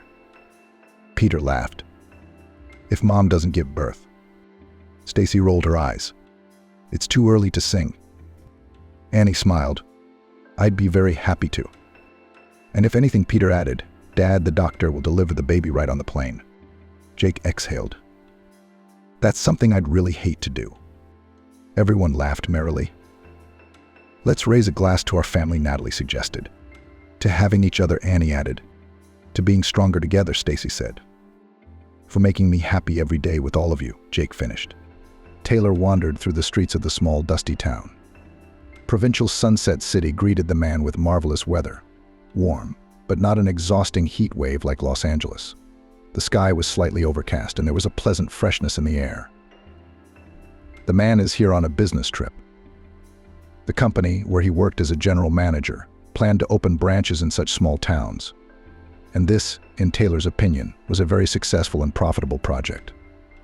Taylor had already held a business meeting, agreed on everything with the local administration. In fact, that was the purpose of his trip. And now he was walking back to the hotel. No, Taylor, of course, was offered transportation and local cab drivers. The man himself decided to walk around the city. He wanted to walk through these narrow streets to see how the people lived here. The city reminded the man of Cedar Rapids, the place where he had been born and raised. In such small communities, of course, there is little for young people to do. There is nowhere to go to study after school, no clubs and sections. But it is a pleasure to raise children in such towns. Everyone knows each other. A first grader is not afraid to let go to school alone. The distance is minimal. There is no need to stand in traffic jams at 8 a.m. to take your child, for example, to a doctor's appointment. And the children for themselves, local streets, abandoned wastelands. A perfect arena for all kinds of games: hide and seek, catch up. Taylor even smiled, remembering his own childhood. Just then a group of boys about 8 or 10 years old, tanned, in shorts and sandals, slightly disheveled, thin, impetuous, rushed past him. These guys were obviously playing some kind of their own, very interesting game. The motley crowd swept down the street and disappeared around the corner. Taylor looked at them with a smile. He and his son used to run around with friends like this all day long. Summer vacation was the happiest, most carefree time. You run around, you jump around. Then you fly home, run to the 5th, the very last floor, and open the door with your key, which at that time all children had on a string around their necks. And there's a smiling, kind grandmother, the heady aroma of jam pies and a cat, an old, fat, cheeky, but so beloved gray Christopher. Taylor couldn't hold back a smile. He felt good with his grandmother, cozy, calm, nourished. She had in fact raised him. In Taylor's childhood, his mother did not appear often, and it was always a bright event for him. Mom usually came unexpectedly, all dressed up. According to his grandmother, beautiful, young, stylishly dressed, skillfully made up. She wasn't like the mothers of Taylor's friends. Those were ordinary housewives in bathrobes, and Taylor's mom looked like a TV star and acted like one. Taylor was proud that he had her so special. His grandmother said that his mom had a lot of work, and she worked as a journalist in New York City, writing stories for the newspaper and radio hosts. She also works part-time as a freelance reporter for a beauty magazine. Mom often told about her work to her grandmother, Taylor, friends who sometimes, having learned about the arrival of his mother, came to visit her. As a boy, Taylor listened to these stories. They were interesting, exciting, funny. Mom seemed to the boy as the heroine of a bright movie. He looked at her as a deity. His mother always came from New York with gifts. She'd pull out an interesting toy from her suitcase. Yes, the kind that in Cedar Rapids, where Taylor's childhood passed, has never been. He'd give him a stylish suit or sneakers. And once when he was very young, his mother bought him a Walkman and a set of cassettes. Even high school students were jealous of Taylor, offering him money for the player and asking him to listen to it. The boy felt like a king. Taylor adored his mother. Her appearance in his and his grandmother's apartment made him the happiest man on earth. And it wasn't just the presence, of course. True, his mother always appeared for a short time, a couple of nights at most, and then returned to her bright, busy life in New York. And there was no place for her son in that life. Taylor realized that later when he was a little older. Taylor clearly remembered how his neighbor Mrs. Collins sighed once, looking at him, and said something like, "Poor boy," like a round orphan with a living mother. And then there was that conversation Taylor had overheard between his grandmother and her friend. Taylor had gotten home early from school that day, opened the door with his key, and overheard the whole thing. Grandma was sitting with her neighbor in the kitchen. The older women were drinking tea and discussing him, Taylor and his mom. It was the neighbor who had said many unkind things about Mom, that she had a lot of suitors in New York. That's why the woman does not pay attention to her son, gives little money for his maintenance. And all that cares about the boy, she transferred to his grandmother with peace of mind. And she herself lives at her own pleasure. The grandmother seemed to have nothing to object. She tried her best to protect her daughter, talked about the difficult life of a single mother, assured that she worked so hard only for the sake of her son. But all her arguments broke down on the arguments of the neighbor, and Taylor then realized the grandmother herself did not believe her own words, that her daughter simply had no choice. Since then, Taylor had come to realize that his mom wasn't a perfect woman or a superhero. And it hurt a lot. The grandmother gave her only grandson all her care, love, attention. But as the boy grew older, it was his mother who was missing more and more often. There was nothing to say about his father. Taylor did not know him at all. But Mom is young and energetic, modern.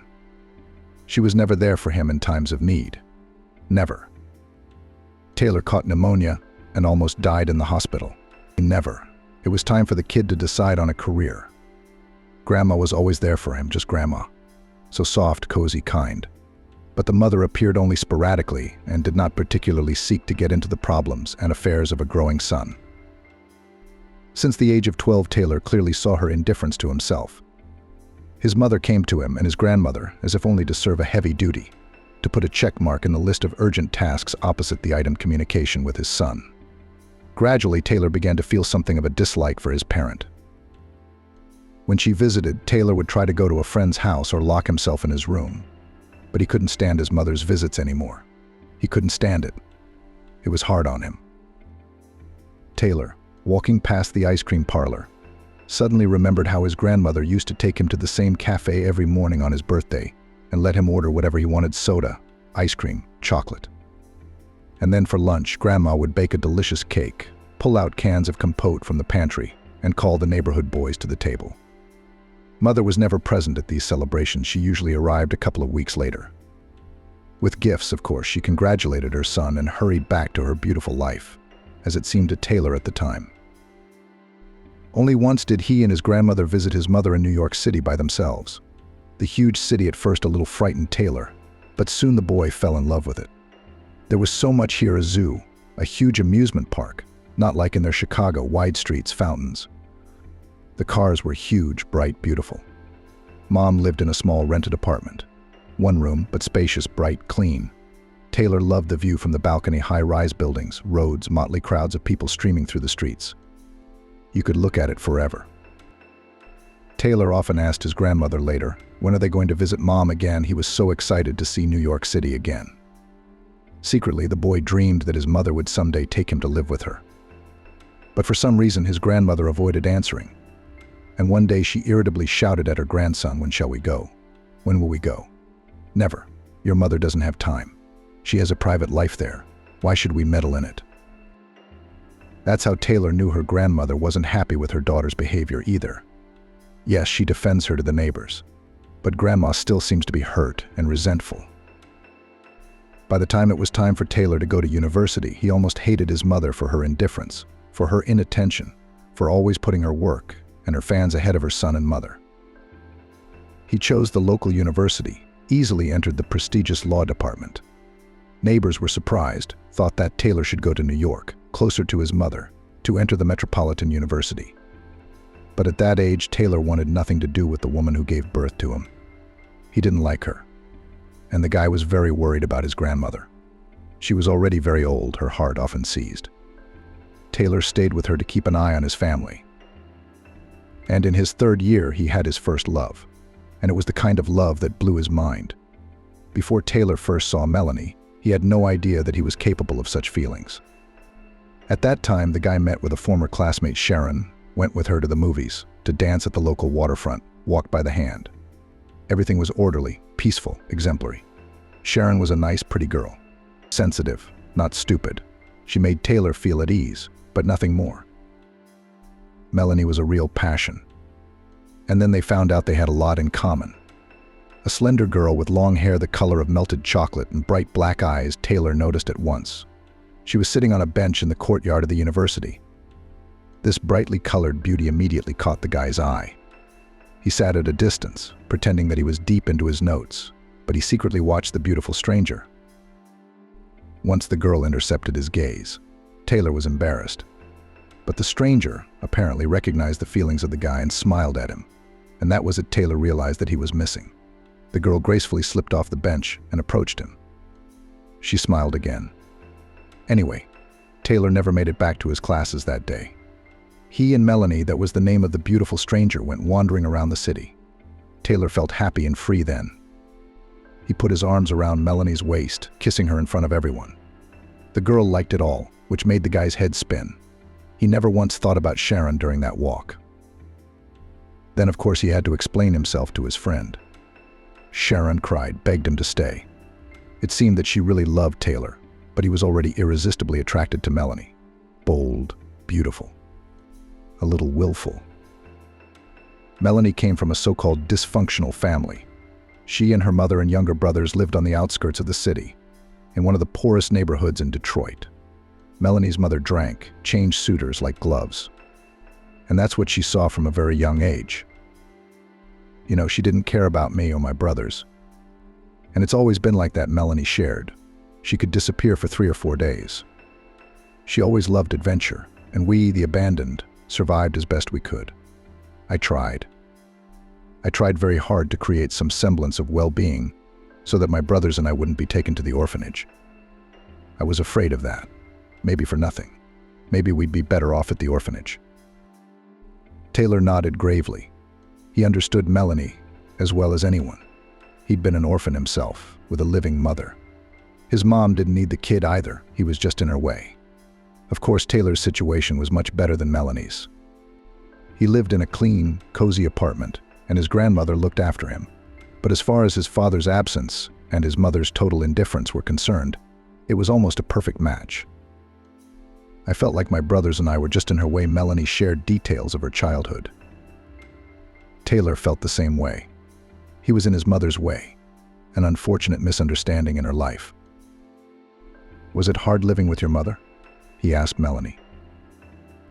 The girl didn't go to school. She worked part-time as a waitress in a local bar. They wouldn't take her anywhere else without an education. She didn't starve, of course, except that her salary wasn't enough to rent a place of her own. She had to live with her mother and brothers in a ramshackle barracks on the outskirts of town. Melanie's mother was often visited by friends, girlfriends, and most unpleasantly admirers. Noise, smoke, endless fights and quarrels. Melanie seemed to be used to all of this, but Taylor could see perfectly well it was hard for her to live at home. She was unhappy. And how can one be happy in such conditions? Taylor found a way out of the situation, proposed to the girl. Yeah, it's a little early. Like the future newlyweds were only 19, not even 20 years old. Taylor still had a lot of studying to do. But what do we do? Melanie can't be in this environment. Taylor will not be able to rent an apartment for her, and just to live like this, and a girl in his room grandmother is unlikely to allow. She's an old-fashioned person. But if Melanie signs with Taylor, that's a different story. And what a blessing it would be anyway. Living with the one you love and never having to leave her side, never having to worry about how or where she sleeps. To fall asleep and wake up in each other's arms. To take care of each other, to watch TV in the evenings, to plan something, Taylor reasoned. Melanie was thrilled with the idea. It would be awesome to be your wife. I really want to be your wife, she said. Taylor's grandmother, and even more so Taylor's mother, was not informed. The young people applied to the local registry office.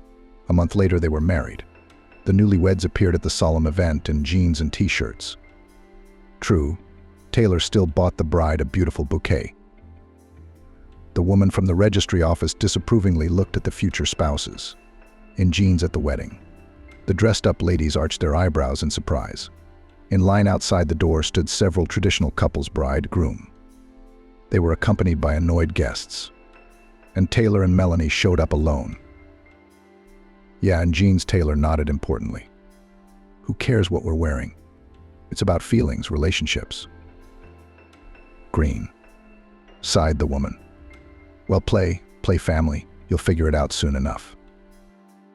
Taylor smiled indulgently. What could this registry clerk know about their feelings? They would never split up. They would be together for life and build the perfect family, the kind their parents never had. But the woman at the registry office was prophetic. She must have had a good eye. After all, so many couples had been married by a seasoned employee. Taylor just faced the fact. He came home in the evening with Melanie on his arm and announced that they had signed in the morning and would now live in the apartment. Grandma clutched at her heart. Oh, but tried her best to stay calm. Taylor realized later that he shouldn't have done that. Grandma had a bad heart, after all, and she would have supported him anyway. But as it happened, so it happened. He was young, inexperienced, in love. Grandma immediately assembled the table from where she'd just come. It turned out to be a celebratory dinner. The three of them sat up late talking. Grandma, having learned the details of Melanie's life, felt pity for the poor girl. It was obvious that she liked the young wife of her grandson. For about a year, everything was just perfect. Taylor studied, Melanie worked, and helped her grandmother around the house. Everyone seemed to be happy with the way life was turning out. Melanie had almost stopped drinking. Her mother took the news of her only son's marriage, like everything else going on in his life, with indifference. She was about to get married, too. Finally, one of her suitors was ripe for a serious step. It seemed to be a co-worker of her mother's, a man much younger than her. Not Taylor's age, of course, but only about 10 or 12 years older than Taylor and Melanie. They were planning children in the near future. Both of them decided that first they should stand on their feet, establish themselves in their professions, buy a separate home, and then think about heirs. But fate ordered otherwise. About a year after the wedding, Melanie pleased Taylor with the news. There's going to be a baby. Taylor then took the news as another adventure. He was breathless at the thought that he and Melanie would become young parents. It wasn't scary. His grandmother was always there. She'd help, she'd teach him everything. So why worry? They'll manage. The pregnancy didn't go very easily. Melanie didn't feel well, was often hospitalized, and the mom-to-be's temper deteriorated. She became cranky, demanding. She constantly reproached Taylor in something, said that it was boring with him, that he does not earn enough and does not know how to do anything. And Taylor? He suddenly began to realize that his feelings for Melanie were somehow cooling down. His heart no longer beat in the same rhythm when he saw her, and his wife's smile didn't bring the joy it used to. Taylor looked at Melanie with different eyes now. He didn't see a forward-thinking girl, but a person with a lot of bad habits, not the same old bold beauty. Grandmother seemed to notice the cooling of feelings between the young couple. She tried to fix something, talked a lot with Taylor, explaining that pregnancy often becomes a test for both husband and wife. The guy seemed to understand the grandmother and agreed with her, but could not help himself. And Melanie acted as if Taylor was suddenly disgusted with her. Boring, predictable. I can't take it anymore, Melanie said often.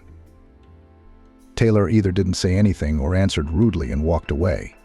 He thought having a baby would change everything. But then Naomi was born, a tiny, confused infant. Grandma could spend hours gazing at her great-granddaughter's crib. And Melanie and Taylor genuinely didn't understand what there was to admire. They named the girl Naomi. That was Melanie's decision. Taylor didn't mind, he didn't care. The child at first did not cause him any feelings. And later his daughter began to irritate him. She cried all the time, had to be soothed. The grandmother focused all her attention on the baby. Therefore, Taylor now had to pour his own tea and heat dinner, as well as dilute the formula for his daughter, since Melanie had no milk.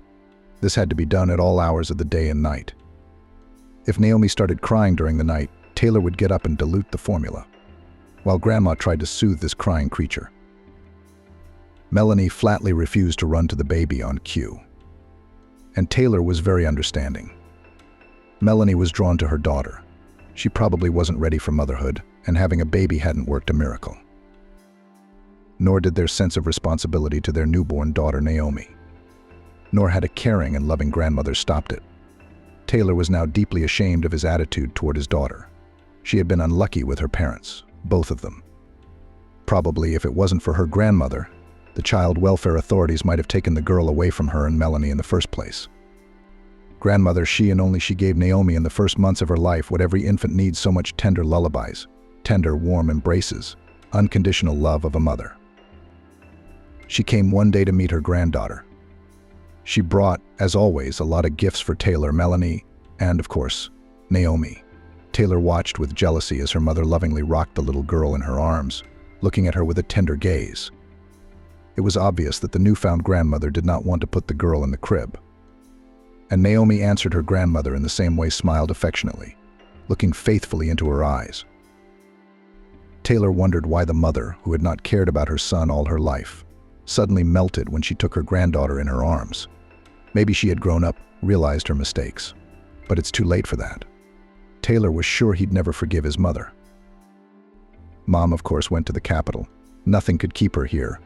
Not even a small, undoubtedly favorite granddaughter. There was work and a young husband waiting at home. But now, after Naomi's birth, her mother often called Taylor, asking about her granddaughter and Melanie, asking him to send photos of the girl. She was in touch with Melanie now, too. Mother-in-law and daughter-in-law corresponded a lot. The mother sent Melanie money for gifts for her granddaughter. Taylor knew what she was spending it on. His wife would run to the local bar and get drunk with the men there. She was bored with a child and an unloving husband. Taylor didn't care at all. Let her go out. The guy didn't feel even a hint of jealousy. He didn't have any feelings for Melanie anymore. Grandma thought Melanie worked at the bar. The grandmother did not communicate with her granddaughter Naomi, cooked for the whole family, cleaned, led the usual way of life. And Taylor? He was planning on leaving this town. He didn't have much time left to study. After graduation, he was going to go to New York, but not to his mother. Taylor wanted to start his own separate life. Let his grandmother, Melanie, and Naomi deal with it however they wanted. He'd still have to pay child support for his daughter. He wouldn't say no. It's a shame, of course, but what can you do? You have to pay for the mistakes of your youth. By the way, Taylor blamed his mother for this mistake of his youth. Well, who else? He was only drawn to Melanie so strongly because they had a lot in common. The mother didn't care about her daughter either. If it weren't for that fact, Taylor wouldn't be in such a hurry to make a big decision. But nothing. Life doesn't end here. Everything is still ahead. True, everything turned out not quite as planned. Fate, it seems, had its own plans for all the participants in this story. One very ordinary autumn morning suddenly did not become a grandmother the closest and dearest person for Taylor. As later said the doctor who arrived at the scene of the tragedy, the old woman did not even have time to notice how she died. She was preparing breakfast in the kitchen, felt dizzy, sat down at the table, and that was it. That's how Melanie found her sitting, leaning back in her chair. Taylor was taking the loss hard. He had fond memories of his grandmother. Melanie looked frightened in general. She kept saying, "What are we going to do without her? What are we going to do now? What are we going to do about Naomi?" A figure skater, Taylor was ready to hit his spouse for all these questions. Melanie saw her grandmother as a helper, a servant, a protector. All she cared about was how they would cope without her grandmother in the household. Of course, her mother arrived with her Liam. He was a good man. He took care of all the funeral and wake issues, organized the farewell. And still Taylor felt dislike for the man. Naomi was the center of attention of her mother Sharon. She hugged the girl, carried her in her arms, and sang songs to her.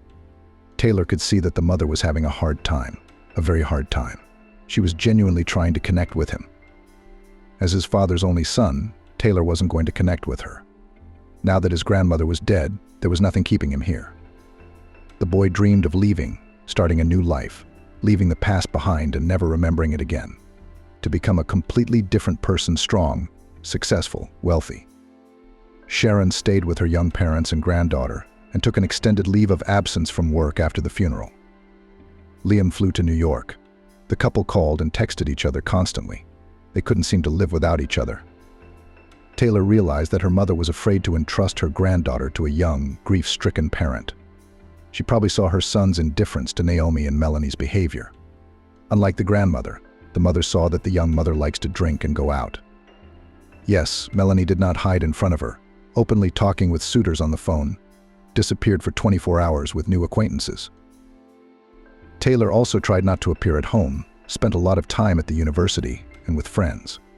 One day his mother gathered all the adults living in the once cozy, but now orphaned apartment for a serious conversation. They sat around the table in the kitchen. Little Naomi was sleeping peacefully in her crib in the bedroom. "I've been living here with you and I've realized a lot of things," her mother began. Melanie tensed and Taylor took on an indifferent look. Was she really going to tell them how to live their lives now? Then Taylor would enjoy reminding her mother of her own behavior. "I have no right to judge you," the woman continued. "I've made a lot of mistakes myself, but it's the child who suffers. She is fragile, defenseless, vulnerable. The girl needs someone significant, responsible, an adult by her side. She's almost a year old. She can't even stand on her feet yet. She needs to be practiced, taken to doctors. She needs help. Can you give her all that right now?" Taylor shook his head no. Handle an infant? It seemed impossible to him then, because Taylor was planning to move to the capital and start a new life. "We can't," Melanie replied. "We can't take care of her right now. We're getting a divorce." Taylor looked at his wife in surprise. No, he was not against it. He was in favor of it. But it was just that they hadn't talked about divorce before. "Really?" the mother asked. Taylor nodded affirmatively. "Well, that's not surprising. You two are living like complete strangers. I've noticed that, of course. Anyway, I have a proposition for you, even Melanie, probably more for you. Don't say no right away. Think it over. Liam and I are going to take Naomi with us. I'll take care of her. I'll take care of her, her development, her medical appointments, her nursing. All you need is a power of attorney for the baby. You each have your own separate lives, studying, working, looking for your soul mates. Each of you can see the girl whenever you want. My and Liam's house is open to you at any time. So when you're back on your feet, will you pick Naomi up when you're ready? Think about it. Consult." "What's there to think about?" Melanie's eyes lit up with joy. "That's a great offer. I'm definitely in. I have now and work options appear, and kind of a serious relationship is planned." "That's good," smiled Mother. "What do you think?" She looked at Taylor.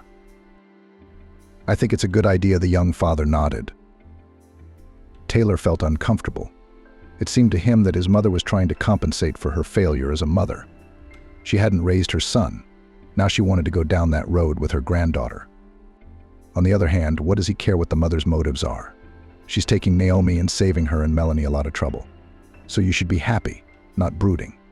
Especially soon Taylor will leave here and forget this whole story like a bad dream. It didn't go away, of course. Taylor, as he planned, moved to New York after his studies, got a job, rented an apartment. He studied a lot and worked hard, made his way in this life with elbows and teeth. With women, Taylor was now careful, did not allow serious relationships, and even more so the appearance of new children. Then it seemed to him that the worst thing that could happen to him, the birth of a new random baby. So a significant part of his salary went to alimony to a complete stranger and unloved daughter. And if another child comes along, then what is there to live on? About the fate of Melanie, Taylor knew only from the words of his mother. She communicated with her former daughter-in-law, kept in touch with her. Melanie stayed in Chicago, found a job there, remarried, this time to some half-marginalized guy. Well, it's not surprising, given the fate of Melanie's parents. The mother often sent her son pictures of Naomi. The girl was growing up fast. The older she got, the more it was noticeable that the little girl looked a lot like her paternal grandmother, the same big blue eyes, light wavy hair, correct pleasant features. Liam, the mother's young husband, replaced the role of father. In the photo, he was hugging the baby girl, holding her on his shoulders, playing with her, and, judging by the look on the so-called stepfather's face, he was enjoying it. Taylor didn't understand the man. To mess around with someone else's baby and still be happy about it. Naomi had developed some serious health problems. No wonder Melanie hadn't given up her bad habits during pregnancy. Mother and Liam dragged the girl to doctors and hospitals, took turns lying with her in the hospital, fighting for her. Naomi was almost threatened with cerebral palsy. Through the efforts of her mother and stepfather, the diagnosis was not confirmed. They pulled Naomi out, put her back on her feet. Her mother tried to tell her son about the details of her daughter's treatment, but he was frankly uninterested. Taylor couldn't understand himself at the time. What indifference to his own child, he had once blamed his mother for it, and then he had done much worse. Taylor only transferred money to his daughter, but did not want to see Naomi. Sometimes, however, her mother arranged meetings between them. She was clearly trying to arouse Taylor's paternal feelings. They met most often in cafes or children's centers. Mom would bring a pretty dressed-up girl. Naomi looked like a doll, like a little girl from a postcard. She smiled broadly at her father, trustingly took his hand. He automatically communicated with his daughter, but there was no response in his heart. Melanie didn't see the girl either. The mother sent Naomi's photos to her former daughter-in-law, reported on her treatment, told her about her new skills and her growing up, and constantly called Melanie to visit her. And not just Melanie, but her new husband. She did everything to ensure that the connection between the girl and her parents was not interrupted. But the trouble was, the young parents didn't want the child. Both were quite satisfied that the grandmother took the girl to herself. One day before Naomi's 4th birthday, the mother dragged Taylor out for a meeting. She came alone, without the girl, which surprised her grown son a little. "Something wrong?" he asked. "Naomi's a little sick." "Then why are we meeting?" "But let's go shopping and pick out a present for her. She's 4 years old, she understands everything. She's looking forward to the holiday, and you, of course. She adores you, you know that. Why don't I just transfer the money like always and you buy what she likes?" "Maybe.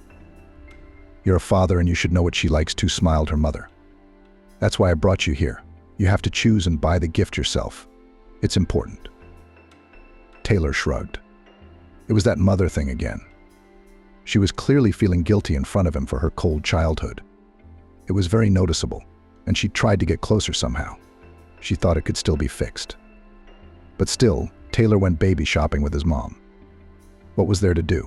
It was a tedious trek. Her mother smilingly wandered past the shelves of toys and explained to her bored son the difference between dolls and teddy bears. It turns out that Naomi likes certain toys, and to others is completely indifferent. "The little girl loves unicorns," the mother gushed, "and cartoons about them. We watch and read books about them too. And we have a whole carload of stuffed unicorns." Taylor nodded silently, wishing this shopping spree would end. They'd bought Naomi another unicorn for her father to give her on her birthday. "Is that it now?" Taylor asked hopefully. Almost his mother smiled. "Let's go to the jewelry store." Naomi was getting to the jewelry part. Taylor didn't particularly agree with his mother on that point, but he didn't object. In the jewelry department, he immediately noticed the set cute tiny gold earrings in the form of a unicorn and the same pendant on a thin chain. The man, usually indifferent to such things, involuntarily admired the jewelry. His mother caught his gaze. Her eyes lit up with delight. "It's just right. Naomi will love it," she said. "I'm buying this set," Taylor said. "And I'm calling a cab. I gotta run." Yes, of course. Naomi was indeed delighted with the jewelry her father had given her.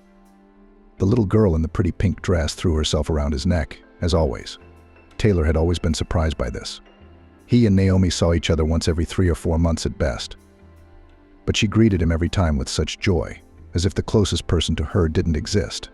Taylor helped her put on her earrings, her necklace and pendant, and gave her a few compliments that made Naomi smile. A surprisingly adorable baby. But being her father was something Taylor didn't know how to do, and probably didn't want to do. Taylor's career was on the upswing. Everything was just as he had once dreamed it would be. He was appreciated, noticed, and promoted at work. Now Taylor had his own apartment in Los Angeles, an expensive, beautiful car, a solid bank account. One day, the management sent a promising employee on a long business trip abroad. It was a big step up, not even a step, a leap, a jump. Of course, there was hard work to be done, difficult times. But Taylor has never been intimidated by such difficulties. The man left the country with his mother, and now he hardly communicated with her.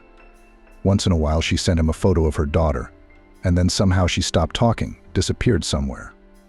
Taylor hadn't even noticed it at first. And then, when he realized it, he got a little worried, wondering if something was wrong. It was probably the first time he'd ever dialed his mother himself. There was a completely unfamiliar voice on the phone. It sounded like his mother had been crying recently. "What's going on in there?"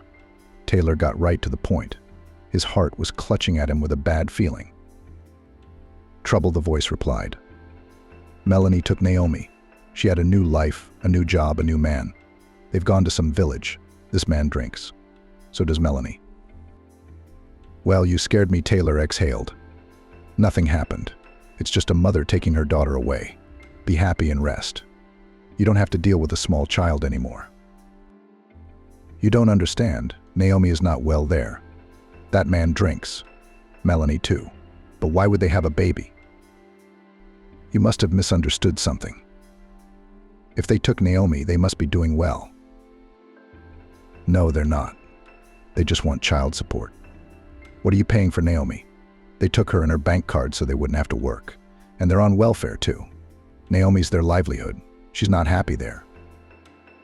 At those words, the mother broke down into sobs. Taylor clumsily tried to calm her down, but failed and hung up. The mother was probably right. Naomi had lived these 4+ years at Liam's grandmother's house like a little princess, beautiful dresses, expensive toys, proper nutrition. And then Melanie takes her to a completely different world, some village, a strange man who drinks. But what can you do? Melanie is Naomi's closest relative, her mother. Any court in this country will rule in her favor, so you have to accept the situation. It can't be helped. Taylor, becoming older, wiser, repented for such a decision. How could he? How could he be so indifferent to the fate of his own daughter? He knew that nothing good was waiting for Melanie. The trip lasted several years. Taylor had little contact with her mother, and in general, to be honest, almost did not remember neither about her, nor about her daughter. He didn't have time for that. All his thoughts were occupied with work. Her mother wrote sometimes, telling him that she was talking to Melanie, seeing pictures of Emma. They make the girl look neglected and unhappy. Melanie doesn't let her grandmother see her granddaughter, but she doesn't stop communicating, extorting money from the woman for her daughter until she was almost 5. They ask for a substantial sum for Emma's treatment, or for groceries for her. Taylor had no doubt Melanie is simply using his mother, playing on her feelings. But what could be done? They were all adults, so let them figure it out for themselves. Taylor does what he's supposed to do. He pays child support, and he doesn't care about the rest. The mother tried to terminate Melanie's parental rights. Details of this story Taylor knew partly from the mother herself, partly from acquaintances. She hadn't succeeded. Melanie only got angry, afraid that her only source of income would be taken away from her, and fled in an unknown direction. Contact with her and Emma was cut off.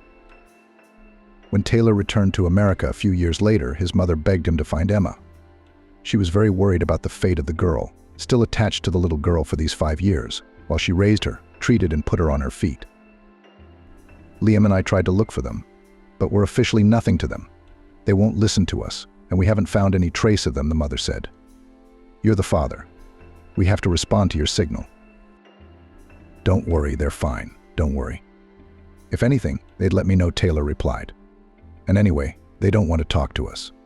You don't have to, if you want to. I'll be married soon, and I'll bring you other grandchildren. I'll have someone to babysit. Mother shook her head sadly. All her thoughts were on Emma, and Taylor was really going to get married. Only now he was sure of his choice. Riley was the woman of his dreams. Smart, beautiful, sensitive, understanding, kind. They met during Taylor's business trip abroad. Riley was vacationing in the same hotel where the man lived. They bumped into each other at the front desk, got to talking, and things started to heat up. Now Taylor couldn't imagine life without her. His heart melted next to Riley. She showed him that not all women, such as Melanie, greedy, mercantile, irresponsible. Riley gave Taylor so much love and warmth that she was finally able to warm him. With her, the man saw the world through completely different eyes, and it was wonderful. Of course, Taylor had immediately admitted to Riley that he was married. They were as honest with each other as possible, and he told her about his daughter. "It's good that you have a daughter. I'll never be able to have kids," Riley admitted. "Well, I told you that.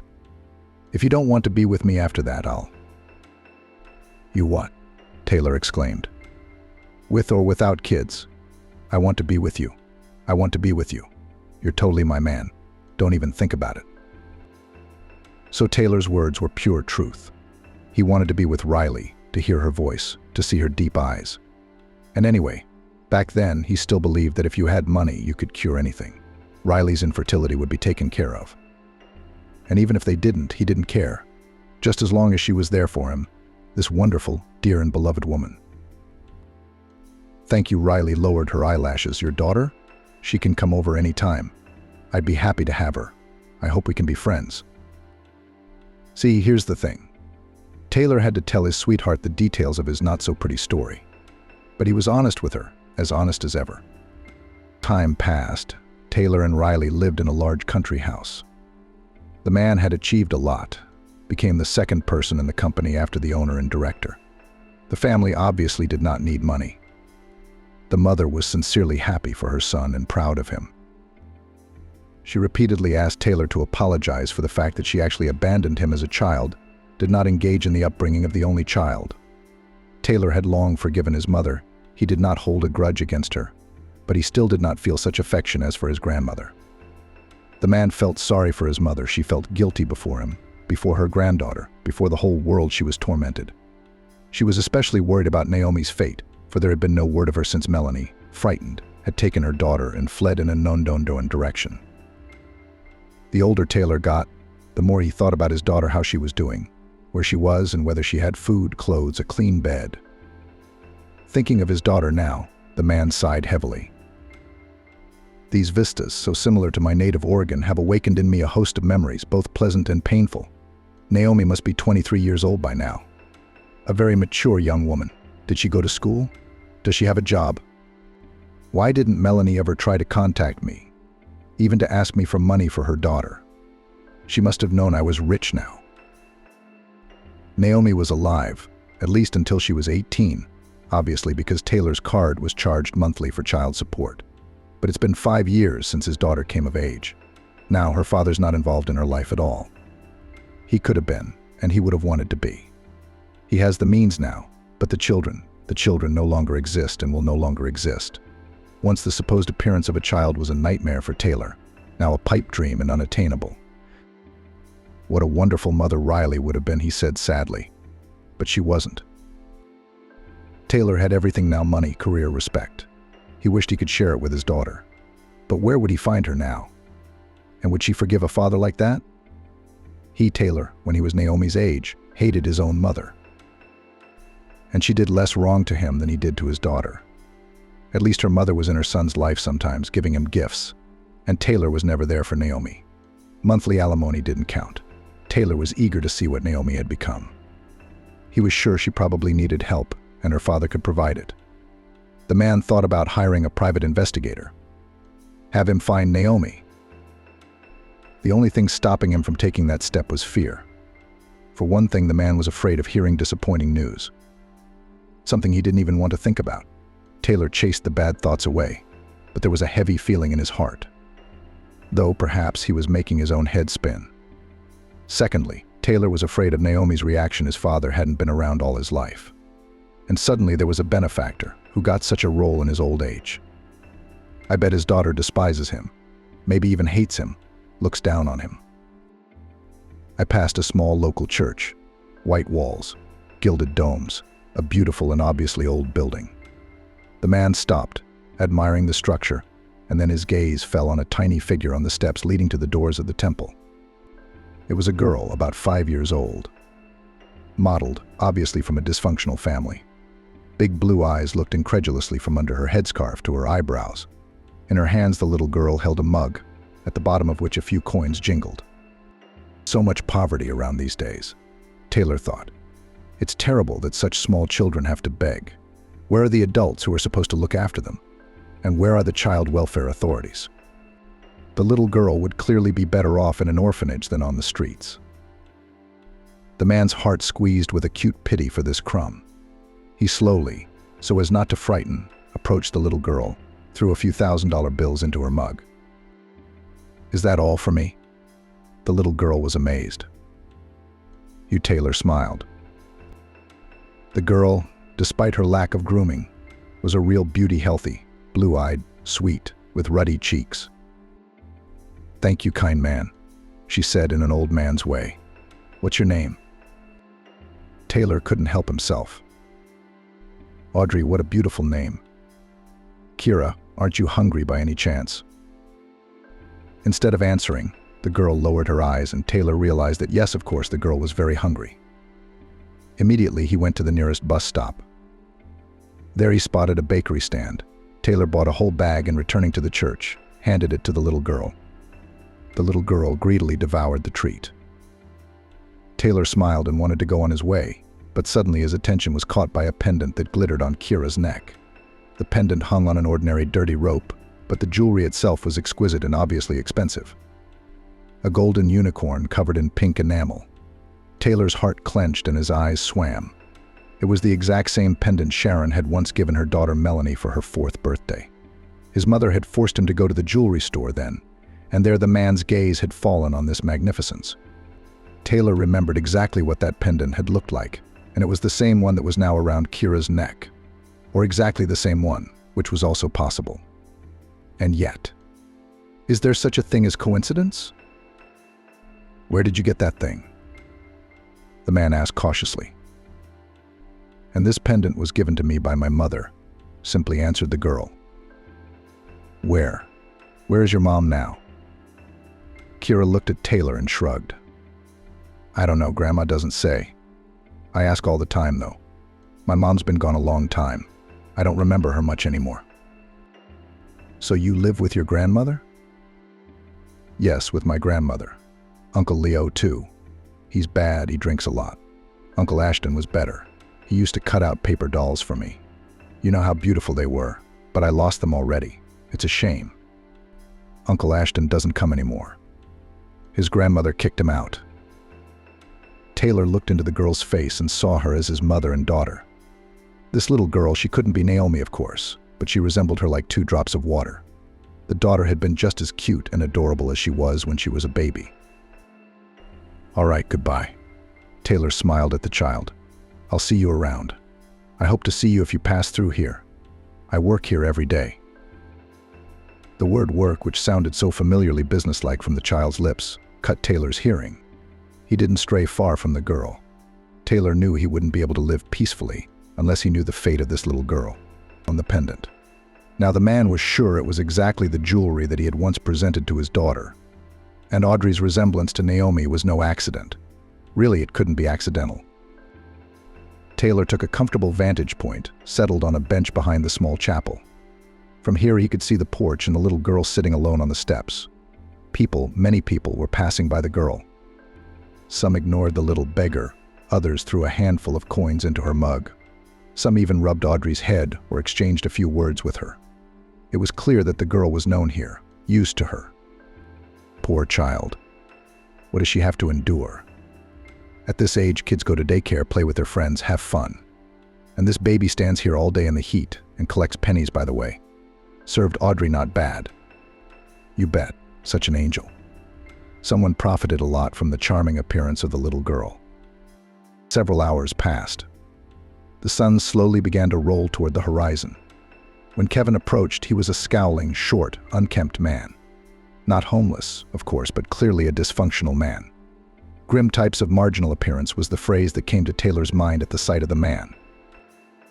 Audrey rushed toward the man, smiled broadly, and gave him a quick assurance. The man listened half-heartedly at first, then suddenly became animated. Audrey pulled a wad of bills out of her pocket, the very money Taylor had given her. The man counted them, shook his head in surprise, and put the money back in his pocket. Then he took Audrey's hand. She trustingly held out her little hand to him, and he led her toward the gate, out of the churchyard. Taylor rushed after them. "Wait," he called out to the man. The man stopped and looked at Taylor questioningly. The man holding the little girl's hand tensed up. "Don't be afraid of me," Taylor asked. "I have something to do with you." The man took a couple steps away, but didn't leave. He looked questioningly at the man who had spoken. "I'm not the police," Taylor said at once. He realized that this man might be afraid of men in uniform, and with good reason most likely. But he couldn't let the man be afraid of him now and run away. "I'd like to offer you money for information." "Are you the one who gave the little one $5 today?" the man asked. "Yes. Why do you want it?" "I'm not sure." But Taylor decided to be frank. "You see, my daughter's missing." "How long ago?" "It's a long story. The baby, she looks just like her. Eyes, hair, lips, every feature. And then there's the pendant. She's wearing a pendant around her neck that I gave my daughter once. I just need to ask you something. You can tell me about the girl's life, and you'll get paid for it. Even if it's a mistake and Audrey has nothing to do with my missing daughter." "You're a strange one, aren't you?" The man shrugged. Audrey had been holding onto his arm the whole time. She looked at Taylor and her escort with curious eyes, as if trying to understand something. "But ask if you must. Just the money up front, in installments," the man warned. Taylor handed him a $1,000 bill and asked the first question.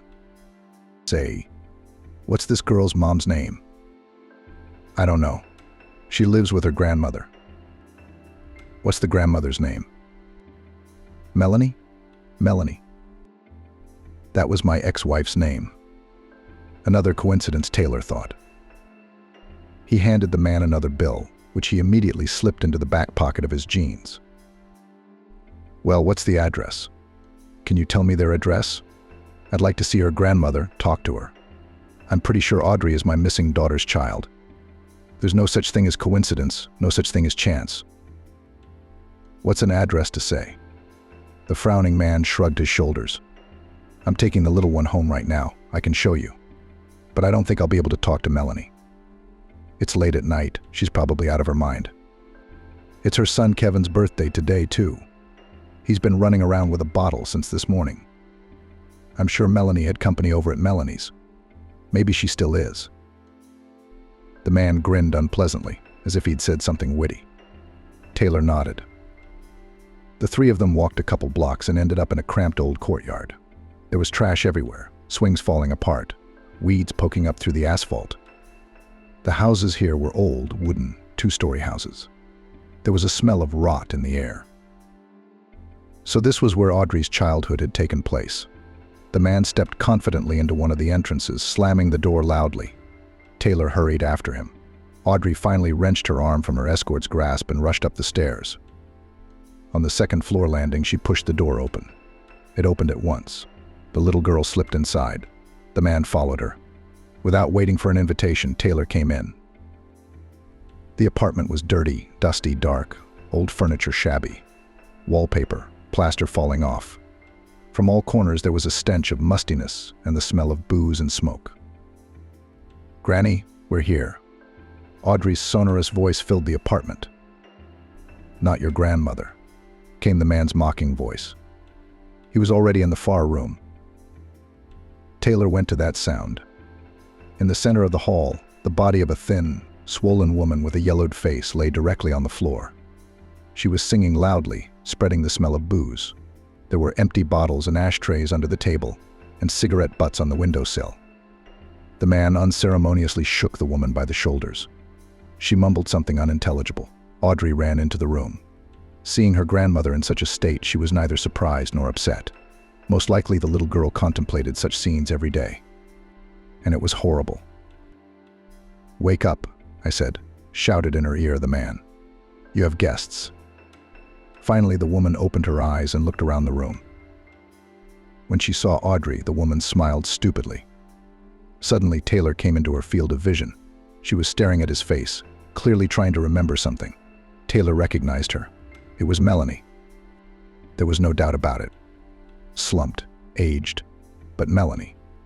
So Audrey's her granddaughter, which means she's his own granddaughter.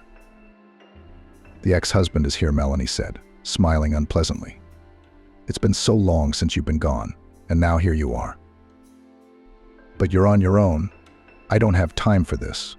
The man hurriedly excused himself. He looked questioningly at Taylor. He kept his eyes on Melanie and took a wad of bills out of his wallet and handed it to the man. Taylor couldn't believe this was really happening. He'd thought about finding his daughter so many times, and he'd been afraid to start looking. And then all of a sudden it just happened all by itself. Strange. Unbelievable. Amazing.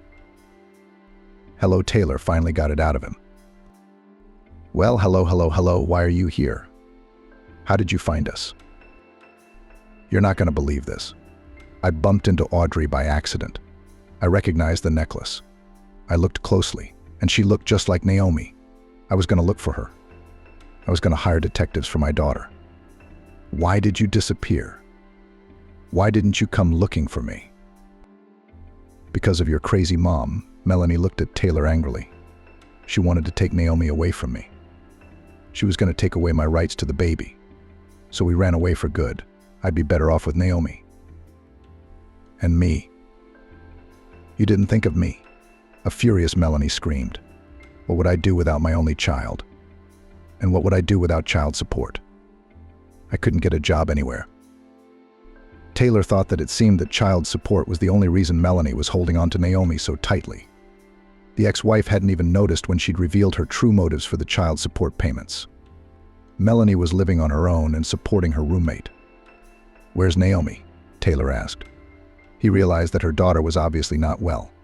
Otherwise, Audrey wouldn't be living with her alcoholic grandmother and begging at the church. You don't know anything. Melanie shook her head. No, our Naomi is gone, that's all. She died 2 years ago, along with Kevin. He was just a baby. Taylor shook, his eyes darkening. The terrible truth pressed down on him like a heavy slab. Deep down, the man felt that his daughter was in trouble, sensed it with some sixth sense, but tried to keep the dark thoughts away from him. And now it turned out to be true. Naomi's gone. Nothing could be fixed or changed now. Taylor imagined how his daughter, all 20, which she probably dreamed of, how he would become for her a wonderful, caring father. And then all of a sudden this. You what? Do not get so upset, Melanie said in a conciliatory tone. Taylor must have looked too miserable and lost. His ex-wife had taken pity on him. Taylor obediently sat down on the edge of the couch. Audrey immediately settled down next to him, sweet, bright, full of life and energy. Naomi's daughter, Taylor didn't doubt that now. Melanie seemed almost sobered up. She had told her ex-husband her story coherently enough. Taylor had been on a long business trip abroad when his mother, seeing that Naomi was in danger, had tried to take her granddaughter through the child welfare authorities. She was unsuccessful. The little girl was left with her mother. However, now Melanie's rented apartment was regularly visited by inspectors, and it was tense and frightening. Melanie did not lead an exemplary life. She and her then cohabitant loved noisy, fun company, but did not like to work. Naomi was a great source of funding for the sweet couple. Taylor faithfully transferred to the baby very even decent alimony, and even from the state for the maintenance of the child money came. Beautiful, and all would be well, if not for the mother-in-law and her young husband. Liam thinks he's Naomi's savior. They tried to take the baby away, take her for themselves, and sooner or later they would have succeeded. That's why Melanie and her roommate decided to get away, to hide, to disappear into the vast expanse of the country. In that city, they had nothing to hold them. Their homes were not, work too. So they went to seek happiness in a new place. First they lived in a big town, then in a smaller village. Melanie's roommate and place of residence and friends changed with dizzying speed. Naomi was growing by leaps and bounds, becoming a beautiful young girl, and now she too had suitors. What else could grow up a girl, seeing such an example of her mother, and from an early age surrounded by her dysfunctional friends? Naomi early addicted to alcohol. And it is almost no wonder that she got pregnant by herself, without knowing from whom. She spent the whole 9 months drunk, and even went to the hospital drunk. She wanted to get rid of the baby. When she realized she was pregnant, Melanie shared details. Audrey sat next to her and listened attentively. Maybe we should put the baby in the other room, Taylor suggested cautiously. It seemed to him that this conversation was not for children's ears. She knows everything. Melanie waved her hand. Let her know. It's her life, her destiny. She has the right. Not all children are destined to be happy and desirable. What can you do now? So Naomi didn't manage to get rid of the unwanted pregnancy, but this fact didn't upset her, even perhaps and pleased. The girl had time to realize that the child can be a great source of income, as she was once for her mother. Baby Audrey was born, pretty and surprisingly healthy, especially considering the lifestyle of her mother during pregnancy. The girl was cared for by Melanie and Naomi. Both of them couldn't get enough of the baby. It seemed to both of them that Audrey would not repeat their fate, would break out into the people. It was their hope for a happy future. Naomi, did she ask about her father, about me? Melanie grinned. She did, especially as a child. She remembered you and her grandmother for a long time. And then somehow those memories faded away. Only sometimes Emma would tell me dreams of a beautiful life. I guess the memories must have come to her at night. And what? What did you tell her? That's just the way it is. She said you don't need your father for nothing. He bribes her with his compliments and lives in his own pleasure. Doesn't want to know the kid abroad. Taylor opened his mouth to object but stopped himself. Melanie was right. He really was so callous, indifferent, cold. As a young man, Taylor had dreamed of forgetting about Melanie and Naomi like a bad dream and starting a new life. Only with time the man realized how important and valuable it is a daughter. But it was too late. Time passed. Audrey was growing up, Naomi, listening to Melanie's stories about her daughter. Taylor clenched his fists helplessly. His girl, his princess, needed support. It was important for her to feel loved. If he, the father, had been there for Naomi, this disaster wouldn't have happened. When Kevin wasn't even 3, Naomi's then boyfriend went crazy. Melanie continued. I was asleep. I didn't hear anything. I'd had a few drinks. Then people told me. Our guest said something wrong. She told him, Naomi, our roommate, and he came at her with his fists. The guys tried to pull him away. No way. He's a big, strong guy. They called an ambulance and the police. They took him to jail and her to the hospital. But they didn't save my little girl. I didn't find out until morning. Taylor was silent. It was hard to hear the terrible truth. His heart clenched with pity for his daughter, whom he did not have time to save. Penelope is a good girl. Melanie looked affectionately at her granddaughter. She's smart, she's working, she's already helping her grandmother. Thomas is the one who brought you here. He takes her to trade, so she can ask people for money. There's a lot of people giving to a pretty girl like her. Thomas usually gives us more than half. Maybe he's lying, I don't know. But it's enough for us. A child shouldn't have to live like this. Taylor finally spoke. His voice sounded hoarse and muffled, like it was coming from underwater. I know there's no way out, Melanie said. I have to rent an apartment, I have to pay the bills, or they'll kick me out. I also have to eat every day for me and the child and drink.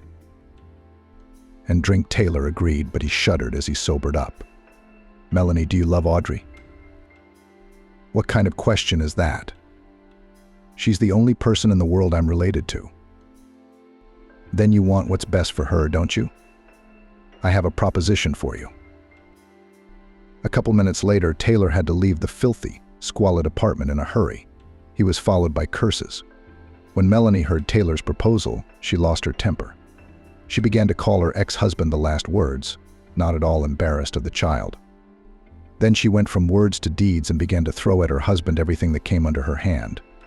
And all this in front of Audrey, who seemed not particularly surprised and certainly not afraid. You won't get Audrey. Don't get Audrey. Don't get Audrey. Get out of here and don't ever come here again. Taylor realized later that he'd made a mistake. He should have spoken to Melanie more carefully and started not with Audrey, but with her. In a rush of feelings, the man immediately offered to take Audrey away, began to explain how the girl would be good in their family and what prospects awaited her. Melanie's eyes immediately watered with rage. The woman behaved in such a way that Taylor had to leave her apartment. He tried to say that he would not leave Melanie, would put her in a clinic, would help her with money, but she did not listen. Small objects and curses flew at Taylor. The best thing he could do in this situation was to leave. So Taylor left. Back at the hotel, he carefully considered the situation. He was filled with a variety of feelings and emotions. The joy of meeting his tiny granddaughter. The pain of irreparable loss. Fear of never seeing the little native man again. Taylor was filled with anxiety for Audrey and for Melanie too. The ex-wife, by the looks of it, was rapidly sliding down the incline. Strangely enough, Taylor was not indifferent to her fate. After all, they had a lot in common. In the morning, the man went to the church, the same one on the steps of which he had met Audrey yesterday. No, Taylor wasn't going to approach the girl. Melanie had probably told her something bad about him yesterday, that she should be afraid and stay away. It was just that the young grandfather wanted another look at his granddaughter. A granddaughter whose fate was now in his hands. Audrey was still just a baby, but with a family she would blossom into a normal, happy child. She had a chance for a happy childhood. There were still so many years ahead of her. Taylor wanted to give her toys and beautiful clothes, to take her all over the world, to show her wonderful places, to surprise, to please, to inspire her. A few hours passed. The sun was already high and Audrey was still gone. Perhaps Melanie was afraid that Taylor would take her granddaughter by force, which was why she hadn't let the little girl go outside today. Or maybe frowning Thomas had taken Audrey to a new place for the same reason. Taylor realized there was nothing more to wait for and left his observation post. He wandered around town in great excitement, passing Melanie's house several times. It would be so easy to go to her now, to see little Audrey again. But repeated visits might frighten Melanie very much. Then she would take Audrey away, as Naomi had once done, and flee in an unknown direction. You'll be looking for them like the wind. Toward evening, Taylor took up an observation post in the dreary, familiar courtyard. He hid in the gazebo opposite the entrance to Melanie's apartment. Some time passed and he saw her, his ex-wife, unaware that she was being watched. She was walking down the street with a wrinkled, swollen woman, swollen from heavy libations. Apparently with a friend, the ladies were talking loudly and laughing horse laughter, obviously tipsy. At the sight of the couple, Taylor experienced contradictory feelings. On the one hand, Melanie was here and didn't seem to be going anywhere. Who knows? Maybe she had already forgotten about her ex-husband's visit and his proposal. On the other hand, Taylor was getting very uneasy at the thought of little Audrey seeing people like that around her all the time. She is like a sponge, absorbs everything, those curious eyes greedily looking at the world, looking for an example to follow. The girl must be rescued immediately. Not only is she in physical danger, but also her psychological state is at risk. Melanie herself goes to the bottom and pulls the child with her. Taylor decides to take his time. He will return to Los Angeles and talk to the mother. The mother severely experienced the breakup with Naomi, cried, could not find a place. She and Liam then even wanted to take the baby from the orphanage. It didn't work out for some formal reasons. Either there weren't enough square meters at that moment, or the age of the future foster mother confused the commission. Taylor didn't remember. He had little interest in what was going on in his mom's life. He was still deeply resentful of her. Because of her childhood, she smoked, showed inattention, and became a much worse father to Naomi. The only thing he could do for his daughter now was to save Audrey. The mother greeted her son, as usual, with a happy smile on her face. Taylor was always pleased to see how happy she was to see him appear. The man got right down to business. He told the mother about the little girl he met by chance outside the church and the unicorn-shaped colony he noticed around her neck. He explained that the girl was living with Melanie, who was a drunk. Described in great detail Audrey, her life and work. Audrey asks for alms, the little girl many people give. She is a real angel. It is difficult to pass by. The girl every day sees walks, hears quarrels. She is in danger, every second in danger. It's scary to imagine what could happen to her there. It's horrible. No, it's wonderful that you finally found them. And amazing. I'm happy to know that I already have a great-granddaughter. To think I'm not even 70 and I'm already a great-grandmother, said the mother. I want to see the baby. We will definitely save her and Naomi. What about Naomi? Why haven't you told me anything about her? Taylor lowered his head. How could he explain to his mother that the granddaughter she thought about every day was no longer alive? She seemed to have figured it out for herself. Tears rolled from the woman's eyes. She had to hold her palm to her mouth to hold back her sobs. Taylor put his arms around her, comforted her, and cried with her. It seemed to be the first moment in the life of a mother and son, when they were so close and needed each other. "We have to get the girl out," the mother finally said, gently pulling Taylor away. "We have to pull ourselves together. You say Melanie threw you out of the house when you hinted that Audrey would be better off with us." "I barely got away," Taylor smiled. He found the scene comical now for some reason, though of course it wasn't funny in this situation. "Take me there, and I'll talk to her. Since she can't see you, I'll find the right words now." "Are you sure?" Taylor looked at his mother questioningly. Melanie had always been strange, and now she was a mess. "It's just dangerous. Even I can't let you go there." "One thing, if it makes you feel better, wait on the landing," the woman smiled. "They were waiting for me at the door. But I'm sure everything will be fine." The very next day, Taylor and his mother went to Melanie's house. The man worried if Melanie still ran away with Audrey. After all, the girl for her inexhaustible source of income, and the baby works, and the state on her allowance transfers. Melanie understands perfectly well that if Taylor applies to the guardianship authorities, he will give the girl. Because the conditions in which the child lives now are simply unacceptable. That's clear to everyone. So how disappointing would it be for Taylor and for the mother if the apartment turned out to be empty? Taylor tried not to think about it. The mother bought a whole bag of beautiful clothes and dolls for her great-granddaughter. Taylor told her that he hadn't seen a single toy in the house.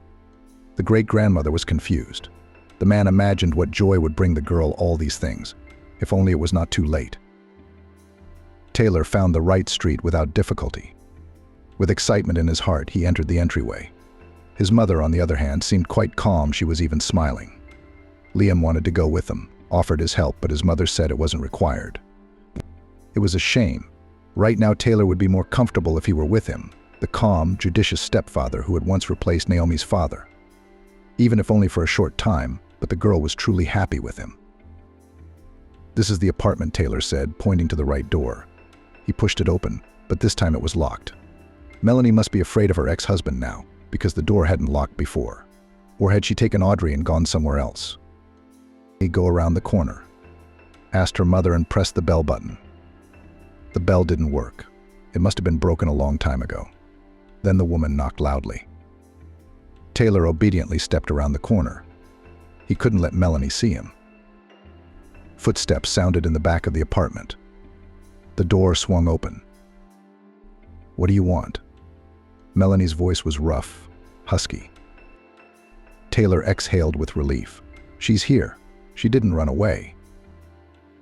"I'm from the fund about the raise," came the reply. Taylor realized his mother had come up with the perfect excuse to break into the apartment. Of course, Melanie was interested in the money. And there, inside, his mother would somehow find a way to get through to her ex-sister-in-law. When the door closed, Taylor suddenly felt anxious for his mother. After all, she was all alone in there. Maybe Melanie had company again. He, Taylor, had seen those guests and knew that such people were capable of anything. Taylor moved closer to the door and stood waiting. He thought he would soon hear the swearing, Melanie's outraged screams, the noise, and then of course he would rush to his mother's aid. But contrary to expectation, it was surprisingly quiet. Time passed. Half an hour flew by, then an hour. Silence, stillness, and complete uncertainty. Finally, the apartment door creaked open. "Come in? What's going on in there?" Melanie's voice was hoarse. She spoke in a surprisingly friendly tone.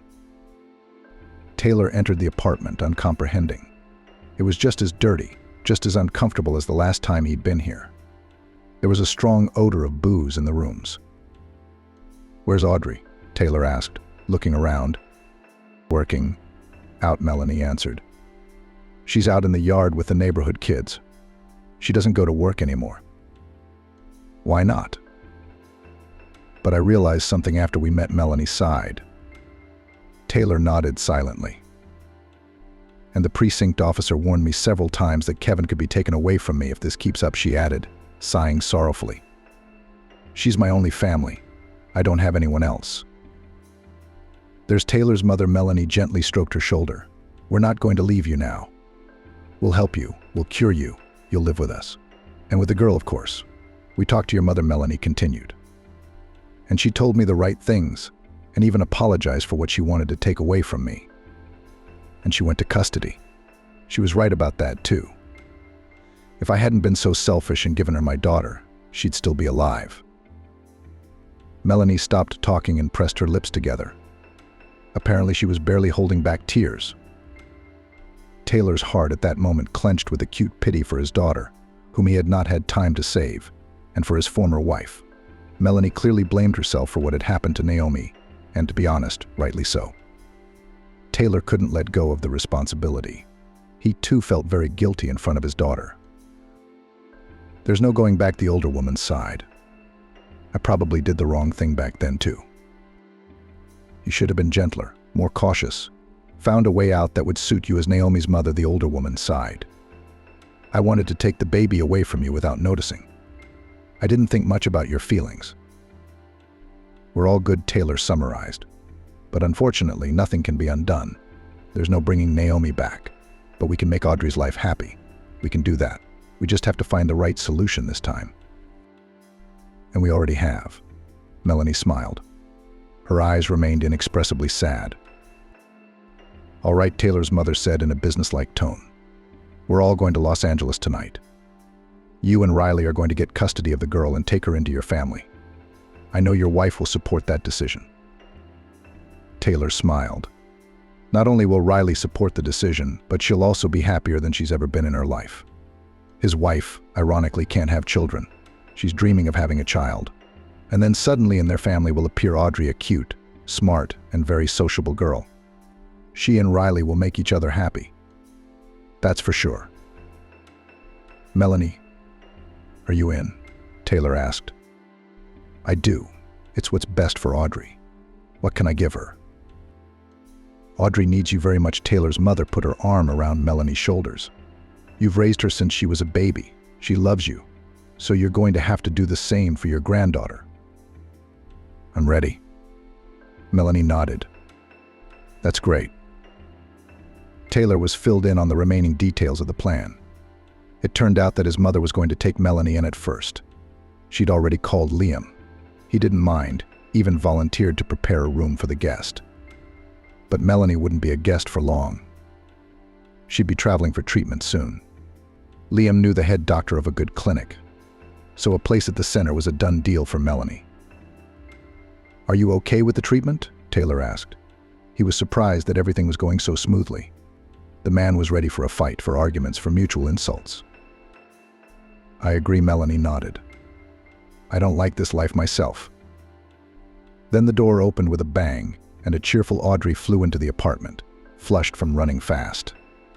Despite the fact that the little girl was dressed in an old dress inherited from the grown-up children of the neighbors, she looked gorgeous. The adults admired the little beauty, who in turn looked at the guests with curiosity. "I remember you," Audrey smiled, looking at Taylor. "You bought me buns at the church and gave me lots and lots of money. Thomas praised me so much afterward."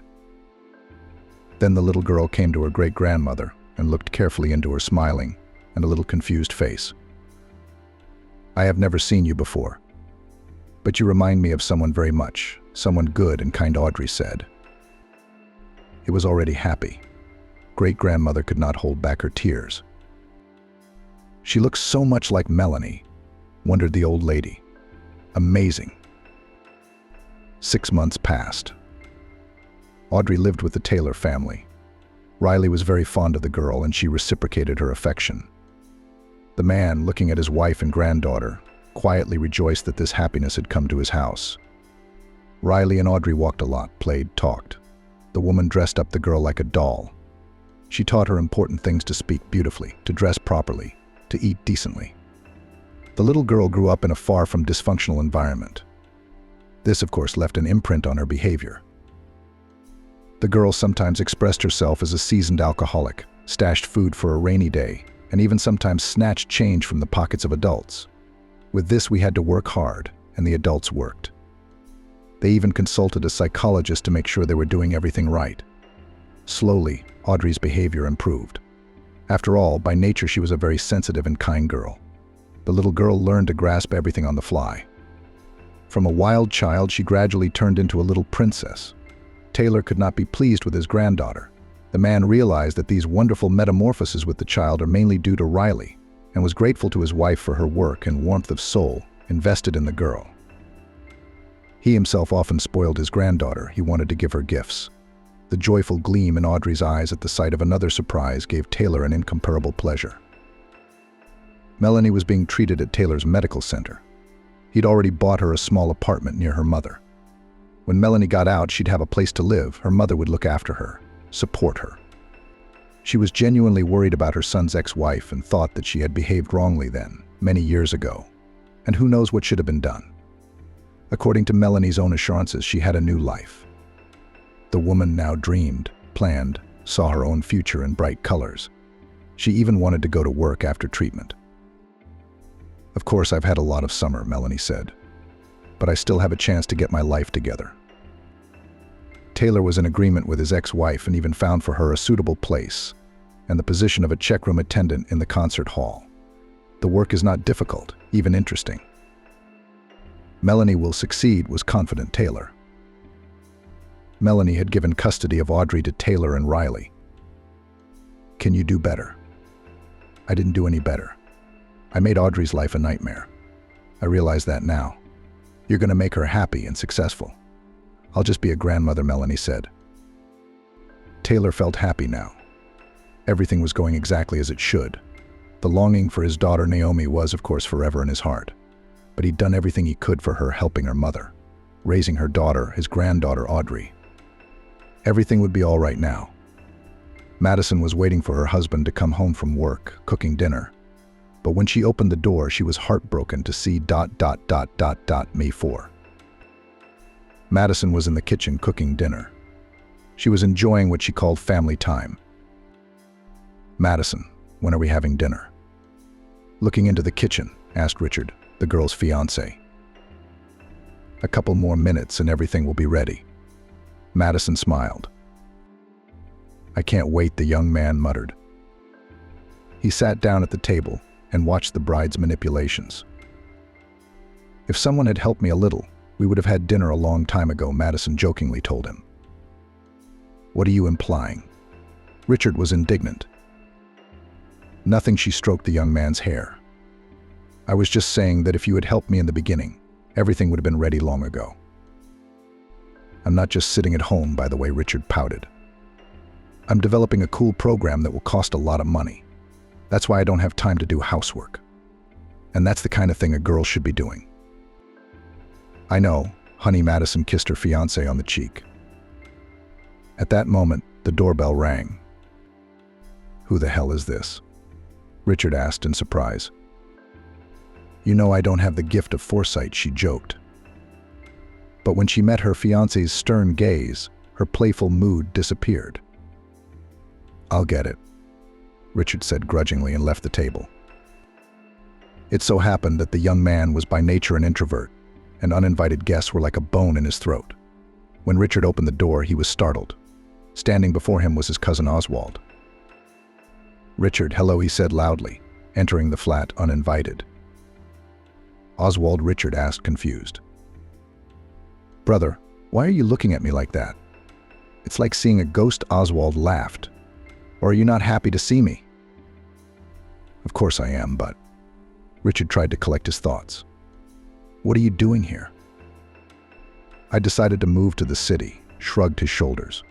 "I'm tired of dealing with my own affairs in the village. I want to find a job here, and then a bride." "I see." Richard scratched his head.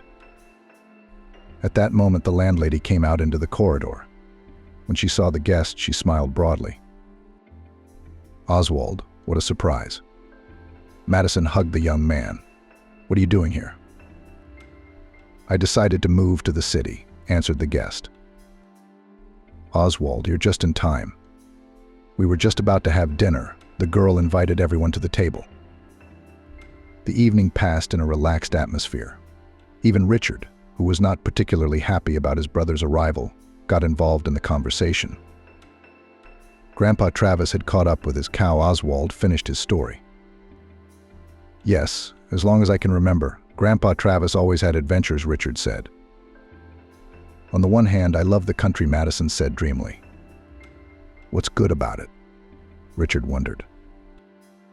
There's something romantic about it, she smiled enigmatically. The groom looked at his bride with all his eyes. The young man was a city dweller to the core and never understood the romance of the countryside. Nights under the moon, dew on daisies, evening sunsets near the river. A lot, you know. Madison started listing. Oof, Richard pointed at his fiancée. And meanwhile, Madison is right, supported Oswald girl. You can't find that in the city. All right, brother, it's late, Richard said gruffly. Where are you staying? I'm nowhere. The guest was confused. What do you mean? Richard was taken aback. I thought I'd stay with you for a while. I'm looking for a job. Oswald shrugged his shoulders, so to speak, on a kinship basis. Brother, in your village you can come to visit and stay overnight for a few days, Richard grinned. But in the city you have to give advance notice of your arrival. Where am I supposed to go now? Oswald asked. He was disappointed by his brother's inhospitality. Richard, it's late tonight and Oswald can stay with us, said Madison. And tomorrow morning we will look for a suitable option for him. I have one more question for you. Oswald looked at his brother carefully. When can you pay me back my debt? What debt? The girl was surprised. I borrowed money from Oswald more than a year ago to develop a program, Richard explained in a disgruntled tone. What program? Madison squinted her eyes and stared at her fiancé. Isn't it the super program you're still writing? Yes? Richard nodded his head. I see, Madison said, confused. The girl was discouraged. Richard had initially lied to her, saying that it was a program commissioned by a large company. In fact, it turns out that he borrowed the money from his brother a year ago. Now, there are two questions: where to get the money to pay back the debt and how to live on. The next morning, Richard woke up in a bad mood. The arrival of his brother has disturbed his mental equilibrium. Spoilt relations with his fiancée last night because of Oswald's long tongue. Richard had a fight with Madison. Tell me, why did you have to lie to me about your super program? The girl was indignant. I didn't lie. I just didn't tell the whole truth, Richard justified himself. How are you going to pay back the debt? Madison didn't back down. I'll sell the program and pay it off. When will you sell it? When I write it, Richard snapped. And if that never happens? The girl asked. Thank you very much. The young man bowed to Madison, then grinned and said wryly, I always knew you'd be there for me in a time of need. I'm just realistic about things. The girl looked intently into his eyes. There is a debt to be repaid. I'll pay back the money. Richard got angry. When and why will you pay it back? Why are you bothering me? The young man was indignant. Because I don't want to start my family life with lies and debts, Madison replied. Then no one's keeping you, Richard blurted out. The door is open 24 hours a day. And if you're so mercenary, you're on your own from now on. About the door, I'll think about your offer, especially since it's my flat, she said in a serious tone. And about the separate budget, I agree with you completely. From tomorrow, everyone pays for his own food, utilities, and his own wants. Madison got into bed and turned away from her fiancé. You're welcome, Richard muttered. He was hurt that his fiancé hadn't supported him in his hour of need, but instead had sided with his brother. Memories of last night's quarrel made Richard's mood even worse. Suddenly, a sound from the kitchen alerted the young man. Richard listened. Madison was laughing merrily at Oswald's jokes. This was the last thing he needed. Richard stood up quickly and dressed. What's going on here? Richard stood up quickly and dressed. What's going on here? Madison, who had been laughing, turned away from her fiancé. She silently collected the rest of the breakfast and put it in the fridge. Madison, why did you do that? Oswald wondered. And to feed Richard breakfast. Why is your brother armless? Madison asked snidely. Well, I ran to work, or who will support me? The girl walked past Richard without even looking at him. A couple of minutes later, the young men heard the sound of a door slamming shut. "Yes, brother, you've caused me a lot of trouble," Richard accused Oswald. "I'm sorry, I didn't know you hadn't told me anything about your fiancé." "About your duty," the young man said. "I'm sorry," Richard mumbled in reply. "Well, that's it," Oswald said, getting up from the table. "I'm off." "Where are you going?" surprised Richard. "Where to? To look for a job? I can't sit on your neck." "All right then," Richard rejoiced. "The sooner Oswald finds a job, the sooner he'll move out. Good luck to you." After breakfast, Richard sat down to write the program.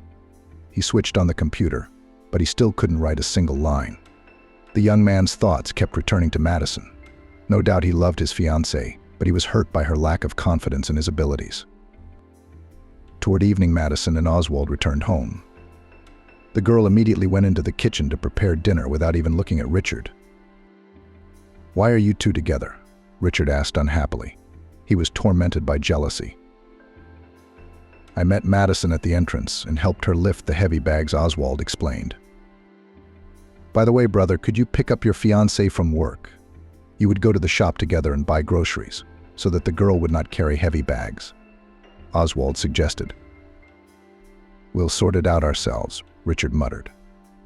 "And why are you always meddling in the wrong business?" "I was just trying to help." Oswald waved his hands. "By the way, I have good news. I found a job at a computer firm." "Thank God," Richard rejoiced.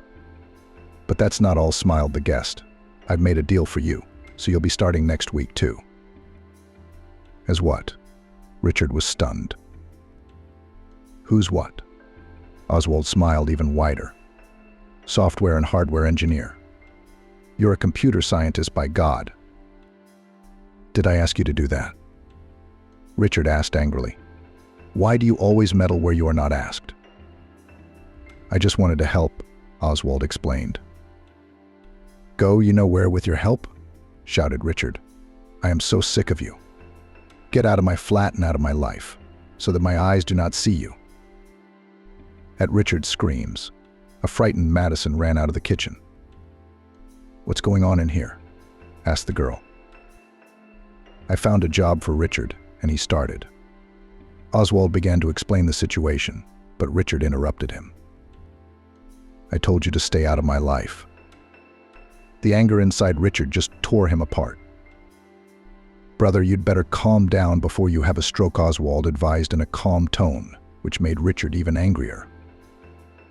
Richard wanted to attack his brother with his fists, but he was stopped by Madison's shout. "Calm down quickly." The girl clenched her fists in anger. "Richard, have you lost your mind?" He started at first, Richard complained, pouting his lips. "You should thank your brother for taking care of you." Madison shamed her fiancé. "And you're throwing your fists at him." "Don't mind your own business," she said in a quiet, commanding tone. "All right, now we'll all go to dinner, and afterwards we'll talk and discuss everything." "I'm not going to sit at the same table with him," Richard said in a cranky tone. "You can stay hungry." Madison shrugged indifferently. "It's up to you." Richard had no choice but to accept his fiancée's proposal. The conversation at dinner flowed smoothly. The young men were reluctant to utter words, each thinking about his own. After dinner, all three sat down in the living room. "Now, Richard, it's up to you, of course. But today we have utility bills to pay," Madison said sternly. "Following your suggestion from yesterday, we'll split everything in half." The girl held out the receipts to her fiancé. "Familiarize yourself with what we owe for, and how much we owe. All bills must be paid by the 25th, she said. "Where will I get the money?" Richard was surprised. "Your problem."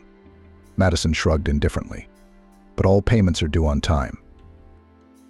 "Richard, I'm going to tell you something. Just don't shout," carefully began Oswald. When the young man made sure that his brother listened to him attentively, he continued.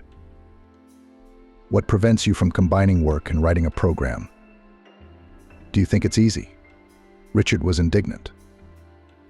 "Not easy," agreed the guest. But with your brains, you can do it. At least you believe in me, Richard said with a sneer and looked at his fiancée. Don't look at Madison like a wolf, Oswald advised. Understand she is a young girl, she wants a new dress and lipstick. So let her buy it.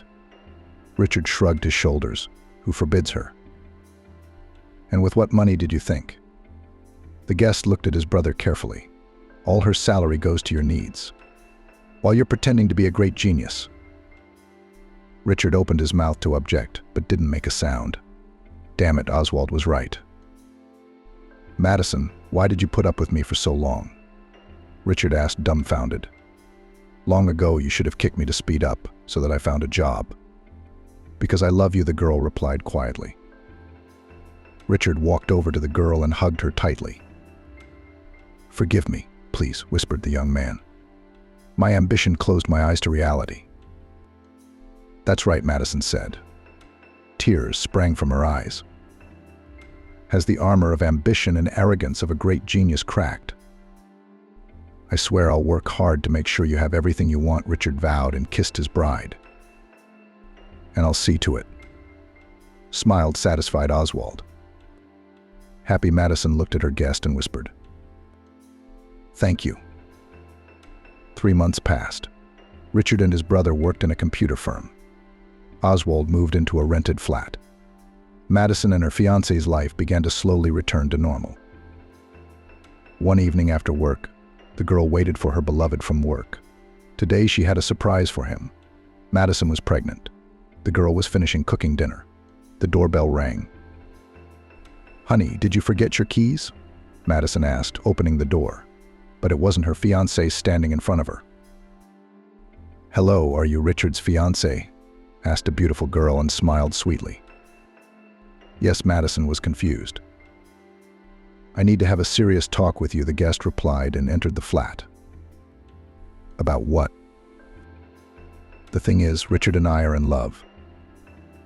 Madison was speechless at what she heard. How is that possible? Did her Richard have another girlfriend? But how could that be? After all, her fiancé, he loved her every day when he came home from work. He never once gave her any reason to doubt his fidelity. Yes, Richard is no angel, but to live on 2 fronts. Who are you? Madison asked with difficulty. Her throat was sharply dry, and her tongue refused to listen. My name is Chris, the girl replied arrogantly. She looked Madison over from head to toe with an appraising gaze. And I'm Richard's new love. But how can that be? The landlady mumbled in confusion. Her stomach began to ache from the stress she'd been under. But Madison didn't notice it. The only thought in her head was that her fiancé had betrayed her. Why are you surprised? With a cheeky grin, Chris continued to sneer. A man like Richard needs a bright, spectacular, and beautiful woman like me, not someone like you. What's wrong with me? Madison asked quietly. Well, let's just say you're too plain for Richard, Chris replied defiantly.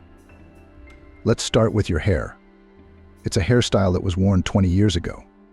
The color went out of fashion the year before last. The guest shook her head defiantly in defiance. And your clothes are horrible. How can you dislike yourself so much as to stoop to such a thing? Richard never said anything like that. He's always liked everything, the landlady mumbled confusedly. She suddenly realized that she felt a pain in her stomach. She should kick that girl out so Madison could lie down. Once she calms down, her stomach will stop hurting right away. Of course he won't tell you anything, Chris shrugged. You were the most convenient option for him. What are you talking about? Madison, don't be silly, she laughed. You're convenient. You feed the pigeon and put it to bed. What else does a man need to be happy? No, Madison suddenly shouted. You're all lying. Oh, honey, don't be silly. Chris said cynically. You must realize that a man like Richard will sooner or later get tired of living with a bland woman. He'll want exoticism and new emotions. So he switched to me. There was a spark between us as soon as we saw each other. But Richard, as an honest man, for 2 months could not respond to my feelings. But his love for me won out. Shut up, Madison. I know it's unpleasant to hear the truth, but as they say, it's better to know the truth than to live in ignorance. Get out. The pain twisted Madison. It felt like hot metal was being poured into her stomach. What's wrong with you? Chris realized something bad was happening to Madison. The landlady suddenly turned pale and sweat beaded on her face. Call an ambulance. What am I going to tell them? The guest asked in confusion. I'm pregnant. What? Chris looked at her rival in a daze. But Richard didn't tell me anything about the baby. He doesn't know anything yet, Madison said quietly. She slid down the wall and lay on the floor. She couldn't take the pain any longer. An ambulance. I can't lose the baby. Maybe it's for the best? Chris asked thoughtfully. You'll lose the baby, and you and Richard won't have anything to do. What's going on here? Suddenly there was a loud male voice. Through the pain, Madison recognized the voice as Oswald's. I came to talk to her about Richard and me, Chris said. She was talking fast and rambling. Suddenly she felt sick because she was pregnant. Madison, you're pregnant? Oswald interjected. Call an ambulance. Madison asked with all her might and fainted. Madison woke up in the hospital. There was a metal IV stand with a needle inserted into her right arm. The medication was slowly dripping down the tube. Is there anyone here? The girl whispered. Oh, you've come to your senses. An elderly woman who was lying on the next bed came to life. She pressed the nurse call button. A couple of minutes later, a large middle-aged woman entered the room. Despite her fullness, her movements were quick and precise. Tell me, what's wrong with me? Madison asked. Shush, the nurse said with a smile. Tomorrow morning the doctor will come to see you. He will tell you everything. In the meantime, rest. The nurse examined Madison and left the room. After she left, her roommate came over and sat down on a chair next to her. My name is Mrs. Megan, the woman introduced herself. What's yours? Madison. What a rare name these days, the neighbor smiled. You scared the girls last night. Can you tell me if you know what's wrong with my baby? Quietly asked the girl. What I don't know, Mrs. Megan waved her hand. They brought you in last night and put you here. It was awful to look at you. You were covered in IVs and wires. I see, Madison said. What a fiancé you have. The older woman smacked her tongue as she thought of Richard. Madison's heart clenched. In spite of everything, she loved that bastard. Why do you say that? The girl inquired. How was he here worried about you? You have no idea, Mrs. Megan shook her head. I was just seeing my son off when they brought you in by ambulance. Your husband wouldn't leave your side until the nurse chased him away. Otherwise, he'd have gone into surgery with you. The OR? Madison was dizzy from what she'd just heard. So there was something wrong with her baby if she was in surgery. Maybe that's why the nurse left the bad news to the doctor. And before I went to bed, I looked out of the window. Your fiancé was sitting on a bench, waiting for someone from the medical staff to come out and tell him what's wrong with you, the old woman continued to tell me without noticing the slim appearance of her new neighbor. Already close to night, he left. Can you imagine? Why was Richard here all this time? Doesn't he care about me? If he has another woman? Madison replied, confused. Yes. And he's been here since this morning, the older woman continued. Came to check on you. Are they allowed in here? No, but he talked the nurse into it, Mrs. Megan said in a confidential tone. So she let him in for 5 minutes. When he saw you, he fell to his knees in front of you. Forgive me, says Madison. Madison, you fool. If I'd known you were having a baby, I never would have done this. He said that. The girl was surprised. Word for word. Here's a cross for you. The old woman crossed herself. Yes, I believe you, Mrs. Megan. Madison smiled. What's next? He kneels down in front of you, kisses your hand, and cries and cries. And how can he not cry when he's guilty before you? Mrs. Megan wondered. Oswald may love you, but what has he done wrong if it's his fault you lost the baby? What did you say? Madison was stunned. How did I lose the baby? Oh, I'm just rambling on. I'm going for a walk. The older woman quickly got up from her chair and left the room. Mrs. Megan, wait, shouted the girl. But the neighbor didn't even stop. Tears sprang from Madison's eyes. Despite Richard's betrayal, she wanted this child. The girl had dreamed of a child since childhood. At first, she had asked her parents for a brother or sister, but they had stubbornly refused, citing financial difficulties. Madison knew that her parents were lying to her, because their income allowed to give birth and raise at least 2 or even 3 more children. Mom just didn't want to bother with nappies and cradles. She was more satisfied with a quiet life, where she could at any moment pack her things and go on holiday. And her father, who loved his wife madly, indulged her in everything and did not cross her. Then Madison firmly decided that she would have 3 children. And when she found out she was pregnant, she was overjoyed. And now her dream has come crashing down. Suddenly, Madison frowned. Why did Mrs. Megan call Oswald her fiancé? Now there were more questions than answers. The girl waited for her neighbor, but she persistently did not return. At that moment, a nurse came in. She deftly gave Madison an injection. All manipulations of the nurse were accompanied by silence. After a couple of minutes, the girl fell asleep. The next morning, when Madison opened her eyes, the elderly neighbor pretended not to notice the girl. "Mrs. Megan, talk to me, please," the girl asked quietly. But the woman persisted in reading her book. A couple of minutes later, a doctor accompanied by a nurse entered the room. "Hello, Madison. My name is Jonathan. I'm your doctor. How are you feeling?" "Doctor, what's wrong with my baby?" Madison asked her question. "Unfortunately, we couldn't save the fetus." The man shook his head. "You were bleeding heavily and we had to save you. There was nothing we could do for your baby." Madison couldn't speak, the lump in her throat preventing her from doing so. "Madison, I realize that what I'm going to say now will not calm you down." The doctor took the girl's hand. "But you're still young. You'll definitely have children in the future. You just need to heal a little now, and everything will be fine." "Promise?" Madison asked hopefully. "I promise," Jonathan answered. After the doctor left, Mrs. Megan sat down next to Madison. "I didn't say those things out of spite," she said peacefully. "It was just something I said without thinking." "Mrs. Megan, you knew from the beginning that I'd lost the baby, didn't you?" the girl said with resentment in her voice. "And you gave me hope to think that it wasn't so bad. I'd been telling myself that I was going to be a mum." "Forgive me, old fool." Tears appeared in the woman's eyes. "I wanted to support you, but it didn't work out.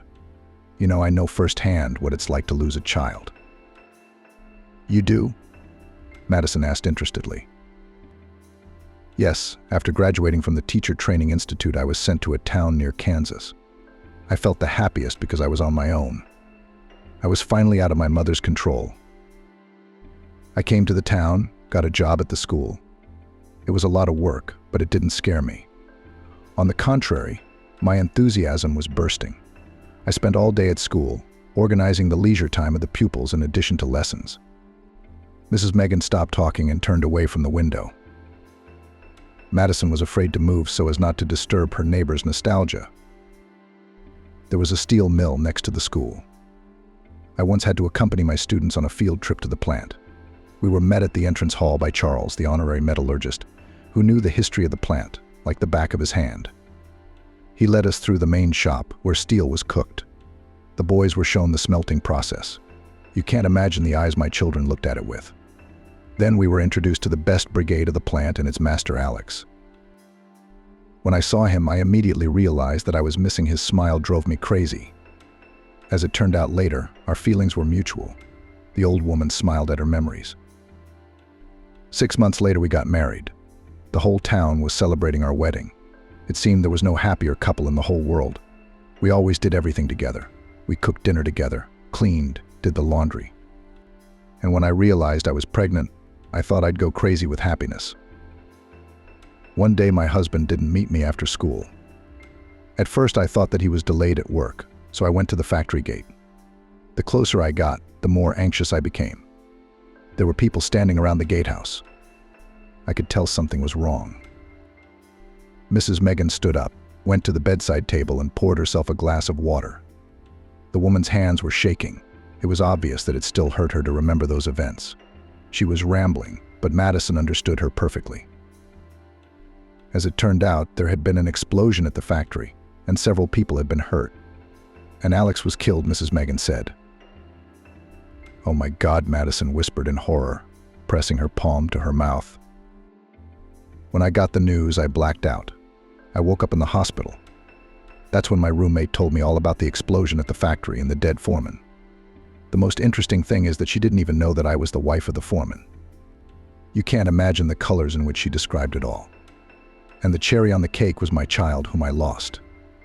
My neighbor told me about it as if her milk had gone sour in the fridge, in passing, by the way. How I screamed. I was sedated so much that it is impossible to imagine. After I was discharged from the hospital, I immediately wrote a letter of resignation. I packed my things and went back home to my mom. I couldn't live in this town where everything reminded me of my beloved husband and our unborn child. "Mrs. Megan, I'm sorry, I was wrong," Madison said guiltily. "I'm the one who should be apologizing to you," the neighbor said with a pleading tone in her voice. "I acted like that tactless old woman." "I'm so ashamed," Madison whispered. "It wasn't your fault at all. You just wanted what was best for me, so that I wouldn't have to go through the pain that you did." At that moment, a nurse came into the room. "Madison, how are you feeling?" she asked. "I'm fine." "Then go out into the lobby." "Why?" Madison was surprised. "Your fiancé is here to see you." Madison sighed heavily. She had made the decision to break up with Richard. Despite her love for him, she couldn't forgive his betrayal, which had resulted in the loss of her child. Madison slowly stood up and headed for the lobby. It was time to start a new life without lies and deceit. She walked slowly down the corridor, mentally reciting to herself what she had to say to Richard. The only thing that confused her was why her ex-fiancé had come to the hospital to apologize, or, on the contrary, to laugh at her for being such a fool. Going out into the lobby, the girl was dumbfounded. Oswald was standing in front of her. Seeing Madison, the man walked quickly towards her. "Madison, hello," Oswald said. "How are you? How are you feeling? What did the doctors say when you will be discharged?" "Stop," Madison said in an orderly tone. "Not so fast, I don't have time to answer all your questions. I'll start by asking you what you're doing here." "What do you mean?" The young man was taken aback.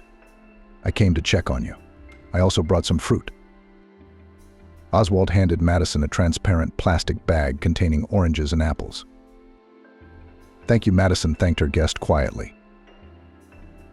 Take, don't be shy," Oswald smiled. "It's my pleasure to take care of you. I know very well how they feed in hospitals. Besides, you need vitamins now." "That's true," the girl shrugged her shoulders. She nodded her head and pointed to a bench near the window. "Let's go and sit down." "Come on, tell me about it," the young man said, sitting down on the bench next to Madison. "I feel better now," Madison said quietly. "Unfortunately, I lost the baby." The girl was silent. She tried not to cry in front of Oswald. "I know," Oswald lowered his head guiltily. "It was my fault that it happened like that." "Why?" Madison jumped up.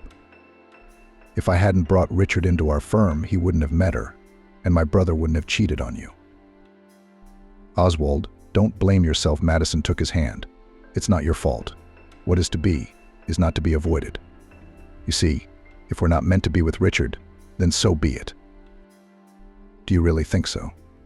Oswald asked hopefully. "Yes, I believe in signs of fate," Madison confirmed. "So do not worry. Everything that is done, for the best. It's just a shame I lost the baby. I'm getting used to the idea that I'm going to be a mum soon." "Don't worry, honey." The young man took the girl's hands in his. "You will heal and rest a little now, and you will definitely have children in the future." "I hope so," Madison smiled. "Madison, my dear, I've wanted to tell you something for a long time." Oswald looked straight into the girl's eyes. "You don't need Richard. A girl like you deserves more than that." "Oswald, what are you talking about?" Madison asked in a daze. My darling, my love. You deserve to be loved. Carried in his arms, Oswald passionately whispered. I beg you, forget my foolish brother. Give me a chance to be near you. I love you very much. Oswald, are you crazy? Madison tried to pull her hands out of the iron grip of the guest, but he only squeezed them harder, not giving her the opportunity to get free. Suddenly the girl screamed. You're hurting me. Darling, I'm sorry, please, the young man, without letting go of her hands, began to kiss them. Oswald, let me go. But he, as if possessed by an invisible force, did not hear the girl's screams and continued to kiss her hands. Madison began to resist.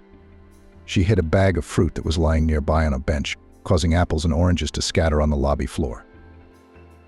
What's going on here? Suddenly, a loud male voice was heard next to them, which sounded like a thunderclap in the silence.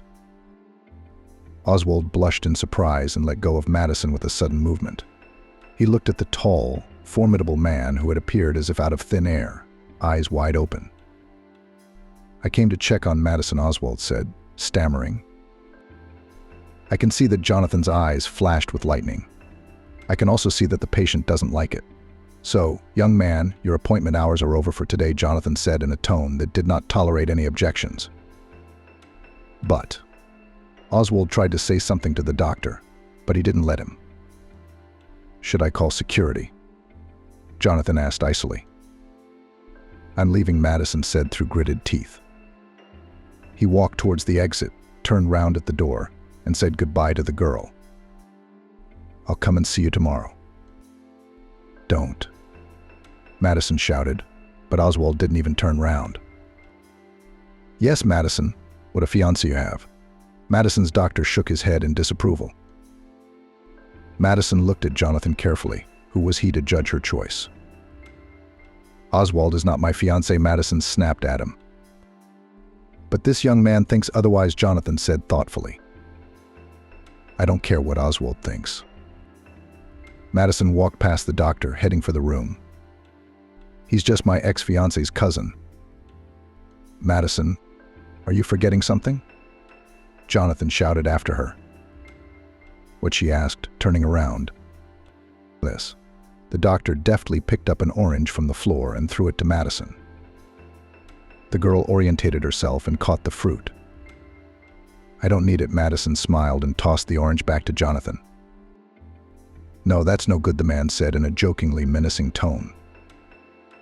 He was about to throw the orange back, but the girl quickly walked over to him and took the fruit. My parents taught me not to throw food around. And you're throwing vitamins, by the way, she scolded the doctor. Madison walked over to the bench where the bag was lying, picked it up and began to pick up the fruit. Jonathan looked at her. Why are you looking at me? She said jokingly. Come on, help me. The man bent down and started picking oranges and apples. The two of them quickly picked up everything that was lying on the floor. When the last orange was left on the floor, Madison and Jonathan reached for it at the same time and their fingers touched. The young men jerked their hands sharply away from the fruit as if they had been electrocuted. Madison looked straight into her doctor's eyes. Suddenly she wanted to disappear into the green pool of Jonathan's eyes, but she quickly averted her gaze so as not to cause more trouble. Madison took the fruit and put it in the bag. Thank you, she said in a quiet voice. You're welcome, the man replied in a husky voice. Now go back to your room. You need to rest. Jonathan turned round and went to his office. Madison stared after him for a long time. What just happened?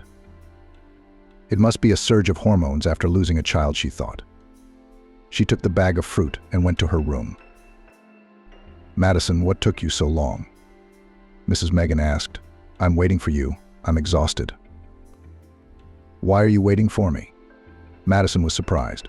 Then she handed a bag of fruit to her neighbor. Here's a treat for you. Would you like some company? Oh, thank you. The older woman smiled. Why don't you eat it yourself? Your fiancé brought it for you.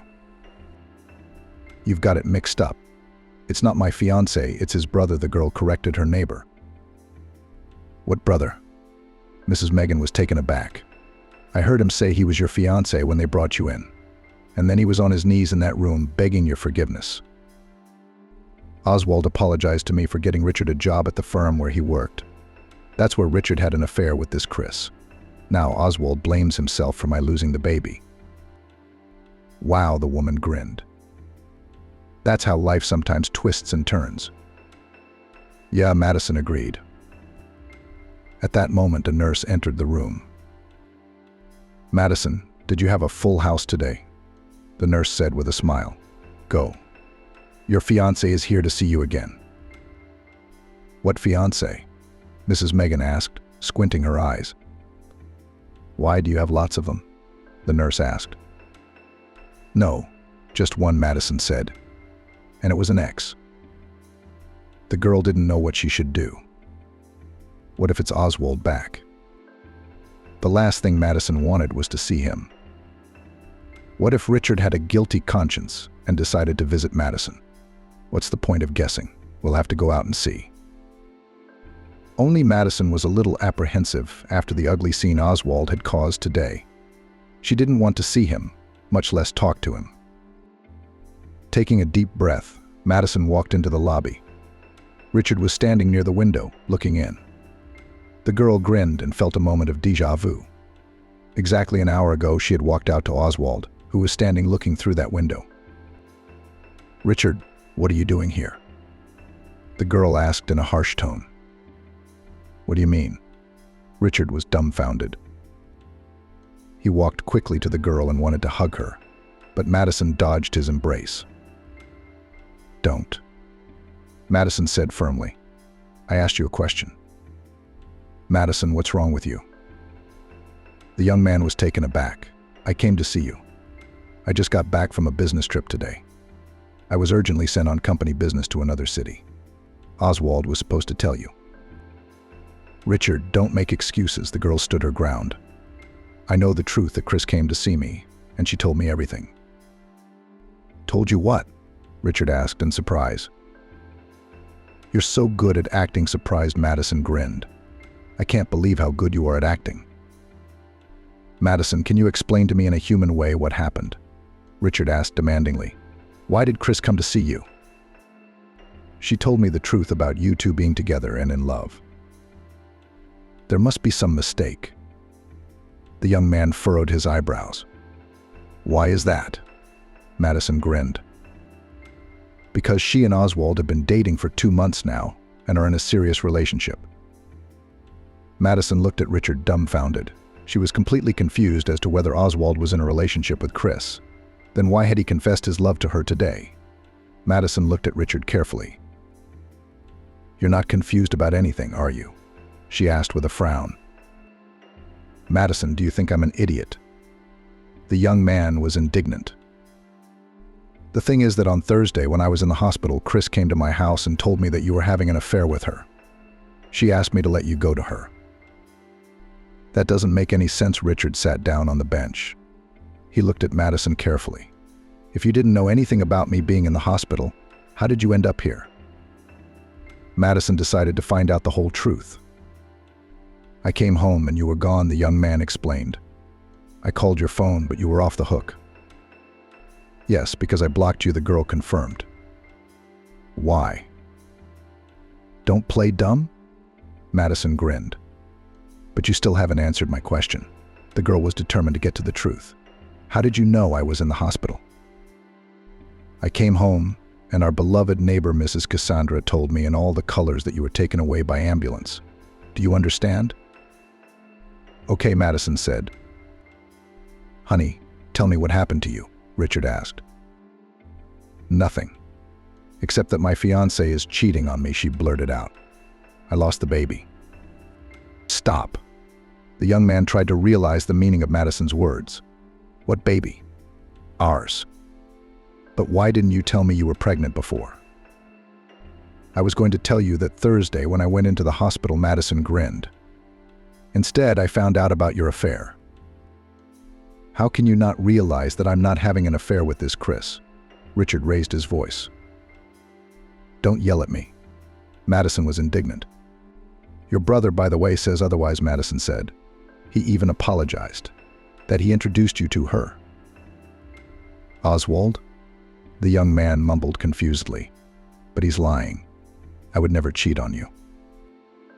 Why would he do that? Madison cut the young man's speech short. I don't know. Richard suddenly lost his temper.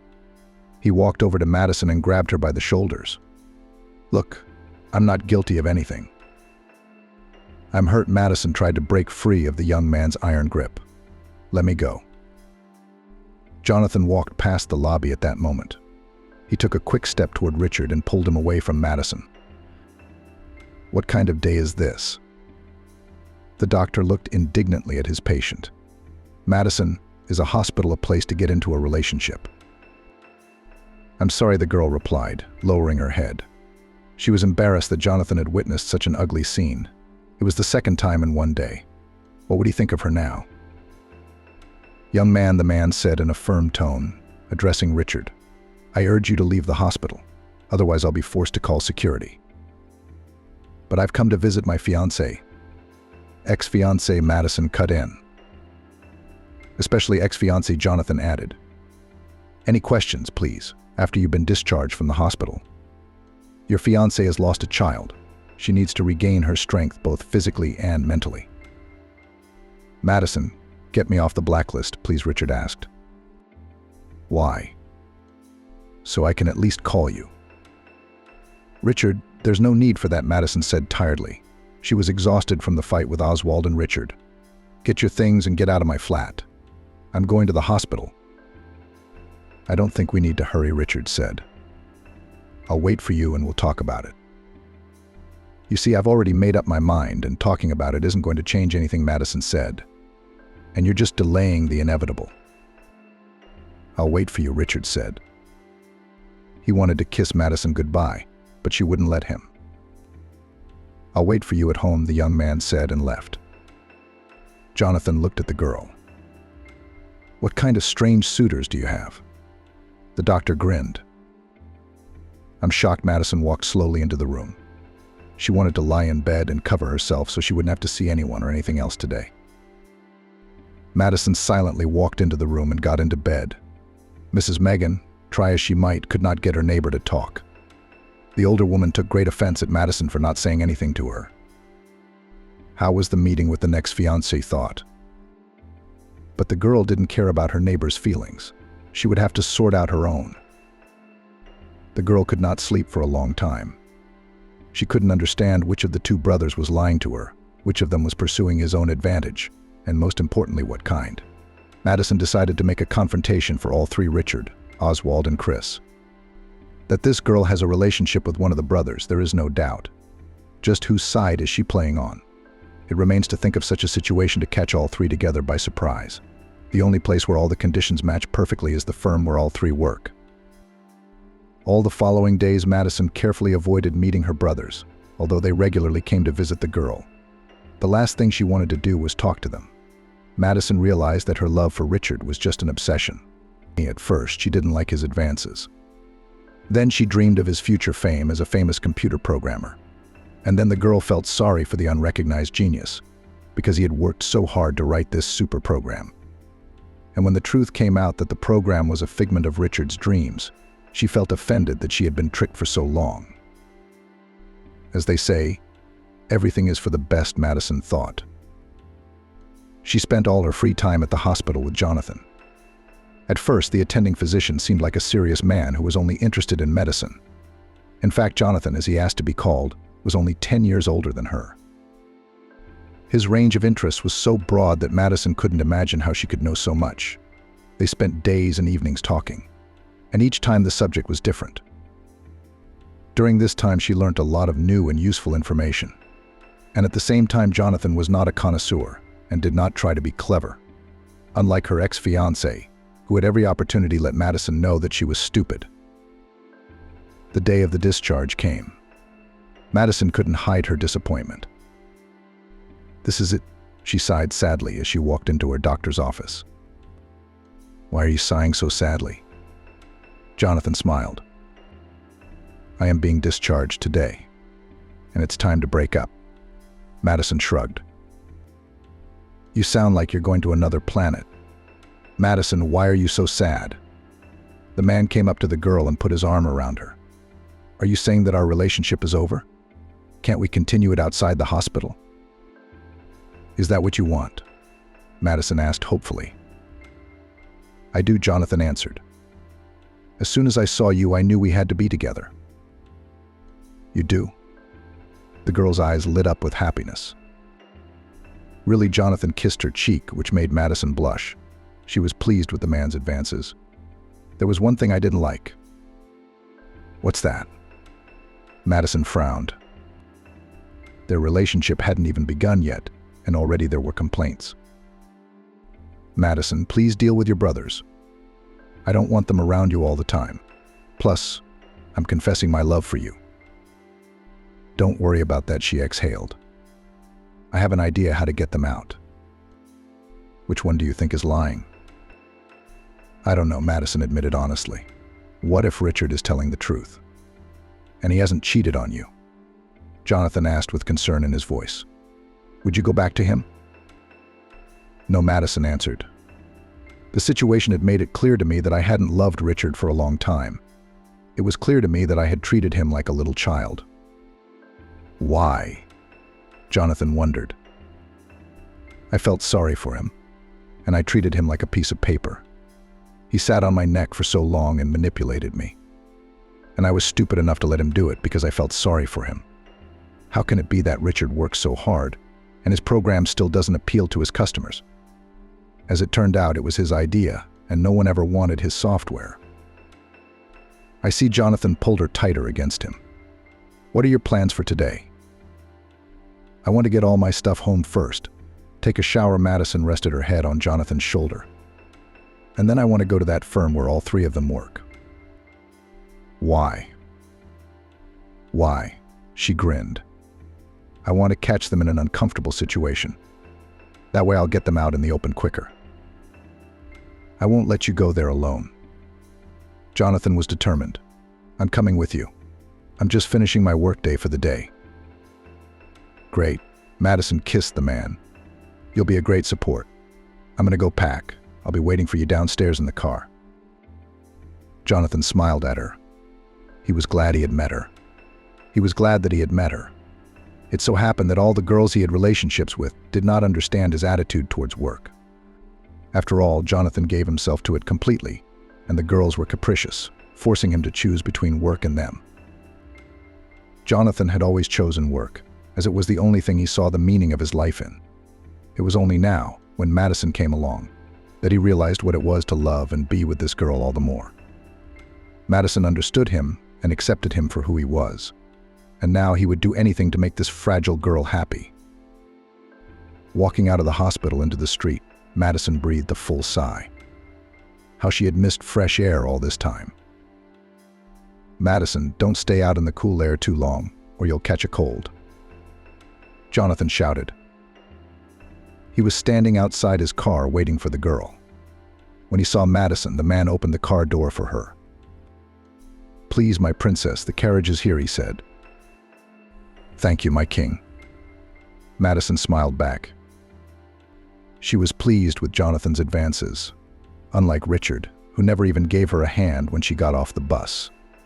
The gallant Jonathan's manners were on point. Where are we going? The man asked as he got into the car. Home first, Madison replied happily. I want to take a quick shower to wash off all the hospital odors. No hard feelings, okay? Even though I love my job so much, every time I come home from the hospital, I shower and wash my clothes too. I feel like I smell sick. Then go home now, Jonathan commanded. When they entered their flat, the girl's mood had dropped considerably. It was obvious that Richard had never moved out. She picked up her former young man's traveling bag and quickly threw Richard's things into it. Well, that's it, I guess, said a satisfied Madison as she walked around the flat and looked around. She didn't want any little thing to remind her of their former relationship. Jonathan, I'm going to take a shower. Could you put the kettle on? I'm dying for a sip of green tea. As you say, my princess, the man kissed the girl on the cheek and went to the kitchen. An hour later, the young people headed to the firm where the brothers worked. The girl just couldn't wait to look them both in the eyes, as well as to set things straight. When Madison and Jonathan entered the office where the brothers worked, they saw Oswald kissing Chris. What an interesting picture. Madison grinned. And you, girl, I see that you are not bad. You're having an affair with two brothers at once. Madison, what are you doing here? Oswald was confused. Then he looked at Jonathan, and he was instantly angry. And your protector is here. We've come to set things straight, Jonathan said, explaining his presence. Where's Richard? Madison asked. I don't think we can find out the truth without him. I'm here. Richard walked into the office. I was on a call. Madison, hi. You've been discharged? Yeah, today. Madison held out a bag of her ex-fiance's stuff. Here, this is yours. Did you decide to break up with me after all? Richard sighed sadly. Yes, I realized that you and I are too different, so you and I are no longer on the same path. That's a shame. You're a fool, brother. Oswald grinned wryly. If I were you, I wouldn't let Madison go. I'd fight for her. What's the point? Richard asked indifferently. Believe me, I know that look in Madison's eyes. She's not in love with me anymore. Wait, are you saying Madison is with that right now? Oswald pointed his head at Jonathan. Choose your words, young man, Jonathan warned in a cautionary tone. Or what? Oswald asked defiantly. All right, everybody calm down. Madison looked angrily at those present. Oswald, I want to thank you. For what? Stupefied young man. If it hadn't been for your adventure, I would never have met Jonathan. The girl's eyes lit up with happiness. I would have lived on hopes and promises of a better life. Madison, I can give you an even better one. Oswald began. But he was interrupted by Chris, who screamed hysterically. Honey, what's all this? The girl stomped her foot. First you swore to me in love, saying that you want to marry. And then you actually did? Jesus, Chris, look at yourself. Oswald grinned. I just needed you to come to Madison and introduce yourself as Richard's fiancée. That's all I needed. You used me? Chris squealed. Do you think it's possible to have a serious relationship with someone like you? Oswald grinned. You are only for fun and nothing more. Not like Madison. How is she better than me? Chris looked at her rival with dislike. Everything, Oswald replied. Look at you and her. It is because of women like Madison committed feats. Enough. Madison ordered. I'm not interested in your relations, came out the boss and turned to those present. Oswald, I never want you in my life again. If it weren't for your pregnancy, I would have succeeded, Oswald said angrily. The only thing that would have worked out for you is that Richard and I would have split up, Madison said firmly. But I would never have been with you, that's for sure. I hope that was the last time we see each other. That goes for the three of you. Shall we go? Jonathan asked. He put his arm around Madison's shoulders. Let's go, she smiled at her lover. Suddenly her gaze fell on Richard, who stood like a child abandoned by his mother. He lowered his head and did not know what he should do next. For a moment she felt sorry for her former fiancé, but the girl quickly pulled herself together. After all, Richard was a man who had to become independent. Madison and Jonathan left the office. The girl breathed a sigh of relief. God, I can breathe easy. Madison smiled. Then she kissed Jonathan on the cheek. Where are we going? Let's go to the park and walk, she suggested. That's a great idea. Madison took Jonathan's hand. She was happy to have met him. She saw in him all the qualities of a man she had always dreamed of.